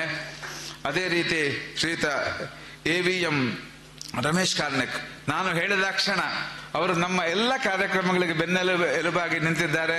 ಕಾರ್ಕಳ ಸಂಸ್ಕೃತ ಭಾರತೀಯ ಗೌರವಾಧ್ಯಕ್ಷರವರು. ಎಲ್ಲ ಚಟುವಟಿಕೆಗಳಲ್ಲಿ ನೀವು ಶಿವರಾತ್ರಿ, ಅವರು ಕೆರವಾಸೆ ಮಹಾಲಿಂಗೇಶ್ವರ ದೇವಸ್ಥಾನದ ಆಡಳಿತ ಮುಕ್ತೇಶ್ವರರು. ಕೆರವಾಸೆಯಲ್ಲಿ ಇವತ್ತು ವಿಶೇಷವಾಗಿ ಶಿವರಾತ್ರಿ ಉತ್ಸವ ನಡೀತಾ ಇದೆ. ಆದ್ರೂ ಸಹ ನಾನು ನಿಮ್ಮ ಕಾರ್ಯಕ್ರಮಕ್ಕೆ ಬರ್ತೇನೆ ಅಂತ ಹೇಳಿ ಬೆಳಿಗ್ಗೆ ಇನಾಗ್ರೇಷನ್ ನಲ್ಲಿ ಇದ್ರು, ಉದ್ಘಾಟನಾ ಸಮಾರಂಭದಲ್ಲಿ ಉಪಸ್ಥಿತರಿದ್ದು 11 ಗಂಟೆವರೆಗೆ ನಮ್ಮ ಜೊತೆ ಇದ್ದು, ಈಗ ಪುನಃ ಸಮಾರೋಪದಲ್ಲಿ ಅವರು ಉಪಸ್ಥಿತರಾಗಿ ತಮ್ಮ ಅಭಿಪ್ರಾಯವನ್ನು ಹಂಚಿಕೊಂಡಿದ್ದಾರೆ. ಸಂಸ್ಕೃತಕ್ಕೆ ಸದಾ ಪ್ರೋತ್ಸಾಹವನ್ನು ನೀಡ್ತಾ ಇರುವವರು ಶ್ರೀಯುತರಿಗೆ ನಮ್ಮೆಲ್ಲರ ಪರವಾಗಿ ಧನ್ಯವಾದಗಳನ್ನು ಸಮರ್ಪಿಸ್ತಾ ಇದ್ದೇನೆ. ಶ್ರೀಯುತ ವಿನಾಯಕ್ ಭಟ್ ಗಾಳಿಮನೆಯವರು ದತ್ತಿನಿಧಿ ಉಪನ್ಯಾಸವನ್ನು ನಡೆಸಿದ್ದಾರೆ. ಇನ್ನು ಪ್ರಾಯಶಃ ನನ್ನ ಜೊತೆ ನನಗೆ ಧೈರ್ಯವನ್ನು ತುಂಬುವವರು ಶ್ರೀಯುತ ವಿನಾಯಕ್ ಭಟ್, ಸ್ಥಳೀಯವಾಗಿ ನಮಗೆ ಲಭ್ಯರಿವರು. ತಕ್ಷಣ ನಾನು ಫೋನ್ ಮಾಡಿದ ತಕ್ಷಣ ಬಂದು ನಮಗೆ ಸ್ಪಂದಿಸ್ತಾ ಇದ್ದಾರೆ. ಶ್ರೀಯುತ ವಿನಾಯಕ್ ಭಟ್ ಗಾಳಿಮನೆ ಇವರಿಗೆ ನಮ್ಮೆಲ್ಲರ ಪರವಾಗಿ ಧನ್ಯವಾದಗಳನ್ನು ಸಮರ್ಪಿಸ್ತಾ ಇದ್ದೇನೆ. ಇವತ್ತು ಈ ಒಂದು ಕಾರ್ಯಕ್ರಮಕ್ಕೆ ಈ ಒಂದು ಪ್ರದೇಶ ಹಾಗೂ ಅನೇಕ ದೂರದ ಧಾರವಾಡ, ಹುಬ್ಬಳ್ಳಿ, ಕುಮಟಾ ಇತ್ಯಾದಿ ಪ್ರದೇಶಗಳಿಂದ ಆಗಮಿಸಿದ್ದಾರೆ. ಎಲ್ಲರಿಗೂ ಸಹ ಧನ್ಯವಾದಗಳನ್ನು ಸಮರ್ಪಿಸ್ತಾ ಇದ್ದೇನೆ. ವಿಶೇಷವಾಗಿ ಸಂಶೋಧನದ ಗೌರವ ಕಾರ್ಯದರ್ಶಿ ಡಾಕ್ಟರ್ MG ಹೆಗ್ಡೆಯವರು 25 ವರ್ಷಗಳ ಕಾಲ ಸಮರ್ಥವಾಗಿ ಆ ಸಂಸ್ಕೃತ ಶೋಧ ಸಂಸ್ಥಾನವನ್ನು ನಡೆಸಿದ್ದಾರೆ. ಎಲ್ಲ ರೀತಿಯ ಕರೆಸ್ಪಾಂಡೆನ್ಸ್, ಪ್ರತಿ ಮಕರ ಸಂಕ್ರಮಣಕ್ಕೆ ನಮಗೆ ಆ ಇದು ಏನು ತಿಲ್ಗುಳು ಹಾಕಿದಂತಹ ಒಂದು ಪೋಸ್ಟ್ ಬರ್ತಾ ಇತ್ತು. ಶುಭಾಶೀರ್ವಾದ ಕಾಳು ಬರ್ತಾ ಇತ್ತು, ಅದನ್ನ ಚಾಚು ತಪ್ಪದೆ ನೆರವೇರಿಸಿದ್ದಾರೆ. ಪ್ರತಿಯೊಂದು ಕಾರ್ಯಕ್ರಮದ ಪ್ರತಿಯೊಂದನ್ನು ಸಹ ನಮಗೆ ಪೋಸ್ಟ್ ಮಾಡ್ತಾ ಇದ್ರು. ನಾವೇ ಎಷ್ಟೋ ಸಲ ರೆಸ್ಪಾನ್ಸ್ ಕೊಡದಿದ್ರು ಸಹ ನಮಗೆ ಪೋಸ್ಟ್ಗಳನ್ನ ಮಾಡ್ತಾ ಇದ್ವಿ. ಇಂತಹ ಅನೂಚಾನವಾಗಿ ಒಂದರ್ಥದಲ್ಲಿ ಅವರ ಮನೆ ಅನೂಚಾನ ನಿಲಯ ಅಂತ ಹೇಳ್ಬಹುದು. ಅಂತಹ ಒಂದು ಕೆಲಸವನ್ನ 25 ವರ್ಷಗಳ ಕಾಲ ನಡೆಸಿದ್ದಾರೆ. ಅವರ ಆಶೀರ್ವಾದದಿಂದ ನಾವು ಅದನ್ನು ಮುಂದುವರಿಸ್ತೇವೆ. ನಮಗೆ ಇನ್ನು ನಾನು ರಿಟೈರ್ಡ್ ಅಂತ ಬರದೇ ಇರಬೇಡಿ, ಪುನಃ ಇಲ್ಲಿ ಕಾರ್ಕಳದ ಕಾರ್ಯಕ್ರಮಕ್ಕೆ ಬರ್ತಾ ಇರಿ. ತಮಗೆಲ್ಲ ತಮಗೂ ಸಹ ನಮ್ಮೆಲ್ಲರ ಪರವಾಗಿ ಧನ್ಯವಾದಗಳನ್ನ ಸಮರ್ಪಿಸ್ತಾ ಇದ್ದೇನೆ. ಹಾಗೂ ಈ ಒಂದು ಸಂಸ್ಕೃತ ಶೋಧ ಸಂಸ್ಥಾನದ ಎಲ್ಲ ಪದಾಧಿಕಾರಿಗಳಿಗೂ, ವಿಶೇಷವಾಗಿ ಅಖಿಲ ಕರ್ನಾಟಕ ಸಂಸ್ಕೃತ ಪರಿಷತ್ತಿನ ಅಧ್ಯಕ್ಷನಾಗಿದ್ದವರು ಡಾಕ್ಟರ್ ವಿ ಕೆ ಹಂಪೆಹೊಳಿಯವರು. ಅದರ ಕೋಶಾಧ್ಯಕ್ಷರಾಗಿ ನನ್ನ ವಿದ್ಯಾಗುರುಗಳು ಶ್ರೀಯುತ ಡಾಕ್ಟರ್ ವೆಂಕಟೇಶ್ ಗಿರಿ ಅವರು ಕೋಶಾಧ್ಯಕ್ಷರಾಗಿದ್ದಾರೆ. ನಾನು ಕಾರ್ಯದರ್ಶಿಯಾಗಿದ್ದೇನೆ ಅಖಿಲ ಕರ್ನಾಟಕ ಸಂಸ್ಕೃತ ಪರಿಷತ್ತಿದ್ದು. ಇನ್ನು ಕೋಶಾಧ್ಯಕ್ಷರಿಂದ ಪೂರ್ಣಾಧ್ಯಕ್ಷರಾಗಿ ಅವರನ್ನ ಪದೋನ್ನತಿ ಮಾಡೋದು ಅಂತ ನಾವೆಲ್ಲರೂ ಸೇರಿ ಆಲೋಚನೆ ಮಾಡಿದ್ದೇವೆ. ಅವರು ಒಪ್ಪಿದ್ದಾರೆ. ಅವರೀಗ ನಿವೃತ್ತರಾಗಿ ಸಮೀಪದ ಪುತ್ತೂರಿನಲ್ಲೇ ಇರೋದ್ರಿಂದ ಖಂಡಿತ ಕಾರ್ಕಳಕ್ಕೆ ಬರೋದಿಲ್ಲ ಅಂತ ಇನ್ನು ಹೇಳೋದಿಲ್ಲ, ನಮ್ಗೆ ಆ ವಿಶ್ವಾಸ ಇದೆ. ತಮ್ಮ ಶ್ರೀಯುತ ವೆಂಕಟೇಶ್ ಗಿರಿಯವರಿಗೂ ಸಹ ನಮ್ಮೆಲ್ಲರ ಪರವಾಗಿ ಧನ್ಯವಾದಗಳನ್ನ ಸಮರ್ಪಿಸ್ತಾ ಇದ್ದೇನೆ. ಶ್ರೀಯುತ ಪೂಜ್ಯರಾದ ಅಸ್ರಂಡ್ರ ಸುಪುತ್ರರು ಶ್ರೀ ದೇವಿ ಕುಮಾರ ಅಸ್ರಣ್ಣ ಅವರು ಸಹ ನಾನು ಒಂಥರ ಹಿಂದೆ ವಾಸುದೇವ ಅಸ್ರಂಡ್ರಿಗೆ ಹೇಗೆ ಜಿ.ಎನ್. ಭಟ್ರು ಹೇಳಿದಾಗೆಲ್ಲ ಬರ್ತಿದ್ರು, ನಾನು ಹೇಳಿದಾಗಲೆಲ್ಲ ಶ್ರೀ ದೇವಿ ಕುಮಾರ ಅಸ್ರಣ್ಣ. ಮೊನ್ನೆ ಕಾರ್ಕಳಕ್ಕೆ ಒಂದು ಕಾರ್ಯಕ್ರಮಕ್ಕೆ ಕರೆದಿದ್ದೆ, ಅವರು ಸಂತೋಷದಿಂದ ಬಂದಿದ್ದಾರೆ. ಅಂತಹ ಪ್ರೀತಿ ವಿಶ್ವಾಸವನ್ನ ಇಟ್ಟಿದ್ದಾರೆ. ಶ್ರೀಯುತ ವೇದಮೂರ್ತಿ ದೇವಿ ಕುಮಾರ ಆಸ್ರಣ್ಣ ಅವರಿಗೆ ಧನ್ಯೋಕ್ತಿಗಳನ್ನ ಸಮರ್ಪಿಸ್ತಾ ಇದ್ದೇನೆ. ಬೆಳಗ್ಗಿನಿಂದ ಅಭ್ಯಾಗತರಾಗಿ ಕೇವಲ ಹೆಚ್ಚಾಗಿ ಪೇಪರ್ ಮಾಡಿ ಹೋಗ್ತಾರೆ. ಅದು ನಮ್ಮ ಅಷ್ಟಾವಧಾನಿ ಸುಬ್ರಹ್ಮಣ್ಯ ಭಟ್ರು ಬೆಳಗ್ಗಿನಿಂದ ಇಲ್ಲಿಯೇ ಸಂಜೆ ತನಕ ಈ ಕಾರ್ಯಕ್ರಮದಲ್ಲಿ ಪೂರ್ಣ ಭಾಗವಹಿಸಿ ಒಂದು ಆಬ್ಲಿಗೇಷನ್ ಹೇಳಿದ್ದೇನೆ. ಇವತ್ತು ನೀವು ಪೂರ್ಣ ನಿಂತರ ಒಂದು ಸೆಮಿನಾರ್ ಅಟೆಂಡ್ ಮಾಡಿದ ಸರ್ಟಿಫಿಕೇಟ್ PhD ಅವರ ಸ್ಟೂಡೆಂಟ್, ನಮ್ದು PhD ಸ್ಕಾಲರ್ ಮಾಡ್ತಾ ಇದ್ದಾರೆ. ಆದ್ರಿಂದ ಅವರಿಗೂ ಸಹ ನಮ್ಮೆಲ್ಲರ ಪರವಾಗಿ ಧನ್ಯವಾದಗಳು. ಡಾಕ್ಟರ್ ಶ್ರೀಯುತ ದಿನೇಶ್ ಭಟ್ ಅವರು ಮಂಗಳೂರಿನ ನಮ್ಮ ಕಾರ್ಪೊರೇಷನ್ ಬ್ಯಾಂಕಿನ ನಿವೃತ್ತ AGM ಅವರು ಸಂಸ್ಕೃತ MA ಯನ್ನು ಕಟೀಲ್ನಲ್ಲಿ ಮಾಡಿ ಈಗ PhD ಯನ್ನು ಮಾಡ್ತಾ ಇದ್ದಾರೆ. ಈ ವೃದ್ಧಾಪ್ಯದಲ್ಲಿ ಅವರು ತಾರುಣ್ಯದ ಒಂದು ಉಮೇದಲ್ಲಿ ಇಲ್ಲಿವರೆಗೆ ಬಂದು ಬೆಳಗ್ಗಿನಿಂದ ಉಪಸ್ಥಿತರಿದ್ದಾರೆ. ಶ್ರೀಯುತ ಅವರು ಕೆನರಾ ಕಾಲೇಜಿನ G.N. ಭಟ್ರ ಹಳೆ ವಿದ್ಯಾರ್ಥಿ ಅಂತೆ, ಈಗ ಅವರು ರಿಟೈರ್ಡ್. ಅಂತಹ ಶ್ರೀಯುತ ದಿನೇಶ್ ಭಟ್ರವರಿಗೆ ನಮ್ಮೆಲ್ಲರ ಪರವಾಗಿ ಧನ್ಯವಾದಗಳು. ಇನ್ನೊಬ್ಬ ನಾನು ಹೇಳಬಾರ್ದು, ವೃದ್ಧ ಶಿಷ್ಯ ಗುರುರ್ ಯುವ ಶ್ರೀಯುತ ಶ್ರೀಕೃಷ್ಣ ಭಟ್ರು. ಇವರು ಕೆನರಾ ಬ್ಯಾಂಕಿನ ನಿವೃತ್ತ AGM ಆಗಿ ನಿವೃತ್ತರಾದವರು. ಈಗ ಕಟೀಲ್ನಲ್ಲಿ ಸಂಸ್ಕೃತ MA ಮಾಡ್ತಾ ಇದ್ದಾರೆ. ಅದು ಅವರು ಪ್ರೀತಿ ವಿಶ್ವಾಸ ಇಟ್ಟು ಇಲ್ಲಿಗೆ ಬಂದಿದ್ದಾರೆ. ಅವರಿಗೆ ನಮ್ಮೆಲ್ಲರ ಪರವಾಗಿ ಧನ್ಯವಾದಗಳು. ಅದೇ ರೀತಿ ಅನೇಕರು, ಶ್ರೀಯುತ ಪರಮೇಶ್ವರ್ CH ಅವರು ಸಹ ನಮ್ಮೆಲ್ಲರ ಪ್ರೀತಿ ವಿಶ್ವಾಸದಿಂದ ಬೆಳಗಿನಿಂದ ಈ ಕಾರ್ಯಕ್ರಮದಲ್ಲಿ ಉಪಸ್ಥಿತರಿದ್ದು ನಮಗೆ ಸಭೆಗೆ ಗೌರವವನ್ನು ಹೆಚ್ಚಿಸಿದ್ದಾರೆ. ಅವರು ಸುಪುತ್ರರೊಂದಿಗೆ ಬಂದಿದ್ದಾರೆ. ಅವರಿಗೂ ಸಹ ನಮ್ಮ ಕೃತಜ್ಞತೆಗಳು. ಅದೇ ರೀತಿ ಈ ಶ್ರೀಯುತ ವಿನಾಯಕ್ ಹಂಪಿಹೊಳೆಯವರ ಆಪ್ತೇಷ್ಟರು ಶ್ರೀಮತಿ ಶುಭದಾ ವಿಶ್ವನಾಥ್ ಹಂಪಿಹೊಳೆಯವರ ಒಂದು ಕರೆಯ ಮೇಲೆಗೆ ಎಲ್ಲರೂ ಅವರ ಕುಟುಂಬ ವರ್ಗ, ಆಪ್ತೇಷ್ಟ ವರ್ಗ ಇಲ್ಲಿ ಬಂದು ಇಷ್ಟು ದೂರಕ್ಕೆ ಬಂದು ನಿನ್ನೆ ರಾತ್ರಿ ಬಂದು ಒಂದಷ್ಟು ಉಳ್ಕೊಂಡು ನಿಯೋಜಿತ ಸಂಸ್ಕೃತ ಅಖಿಲ ಕರ್ನಾಟಕ ಸಂಸ್ಕೃತ ಪರಿಷತ್ನ ಅಧ್ಯಕ್ಷರಿಗೆ ಒಂದು ಗೌರವಾರ್ಪಣೆಯನ್ನು ಮಾಡ್ತಾ ಇದ್ದಾರೆ. ಹಾಗೆ ತಮಗೆಲ್ಲರಿಗೂ ಸಹ ಶ್ರೀಯುತ ವಿನಾಯಕ್ ಭಟ್ ಅವರ ಶ್ರೀ ತಂದೆ ತಾಯಿ ಬಂದರು, ಮಾತೃಶ್ರೀಯವರು ಹಾಗೂ ತಂದೆಯವರು ಬಂದು ಚಂದ್ರಶೇಖರ್ ಭಟ್ರು ವೇದಮೂರ್ತಿ ಅವರು ಬಂದಿದ್ದಾರೆ. ಅವರೆಲ್ಲರಿಗೂ ಸಹ ನಮ್ಮೆಲ್ಲರ ಪರವಾಗಿ ಧನ್ಯವಾದಗಳನ್ನು ಸಮರ್ಪಿಸ್ತಾ ಇದ್ದೇನೆ. ಮುಂದೆಯೂ ಇಲ್ಲಿ ನಡೆಯಲಿರುವ ಕೇವಲ ಇಲ್ಲಿ ಅಂತ ಅಲ್ಲ, ನಾನು G.N. ಭಟ್ರಿಗೆ ಹೇಳಿದ್ದೇನೆ ಸರ್ ಹತ್ರ, ನಾನು ವೇದಮೂರ್ತಿ ಆಶ್ರಮದ ಹತ್ರ ಮಾತಾಡಿ ಕಟೀಲ್ನಲ್ಲೂ ಒಂದೆರಡು ಕಾರ್ಯಕ್ರಮಗಳನ್ನು ಮಾಡಿಸುವಂತಹ ಒಂದು ಯೋಚನೆ ಇದೆ. ಅಲ್ಲಿ ನಮ್ಮ ಸಂಸ್ಕೃತ ಸ್ನಾತಕೋತ್ತರ ಕೇಂದ್ರದ ಸಹಯೋಗದಲ್ಲಿ ಪೂಜ್ಯ ಆಸರಣರು ನಮಗೆ ಸಹಕಾರ ನೀಡಲಿಕ್ಕೆ ಇದ್ದಾರೆ. ನಮಗೆ ಆ ವಿಶ್ವಾಸ ಇದೆ. ಆ ಕಾರ್ಯಕ್ರಮಗಳನ್ನು ನಾವು ಕಟೀಲ್ನಲ್ಲೂ ಸಹ ಮಾಡೋಣ.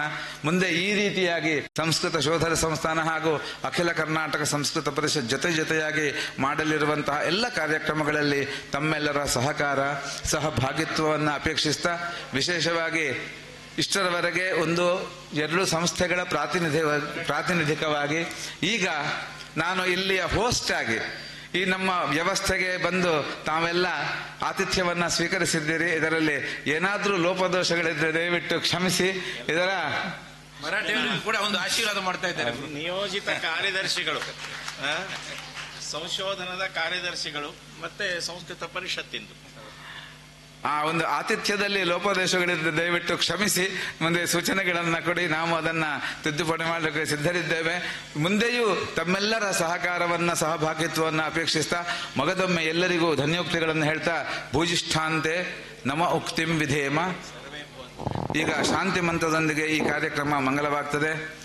ಓಂ ಸರ್ವೇ ಭವಂತು ಸುಖಿನಃ, ಸರ್ವೇ ಸಂತು ನಿರಾಮಯಾಃ, ಸರ್ವೇ ಭದ್ರಾಣಿ ಪಶ್ಯಂತು, ಮಾ ಕಶ್ಚಿತ್ ದುಃಖಭಾಗ್ ಭವೇತ್. ಓಂ ಶಾಂತಿ ಶಾಂತಿ ಶಾಂತಿ. ಧನ್ಯವಾದಗಳು. ಇದರೊಂದಿಗೆ ಒಂದು ಆಮಂತ್ರಣವನ್ನು ಕೊಡ್ತಾ ಇದ್ದೇನೆ.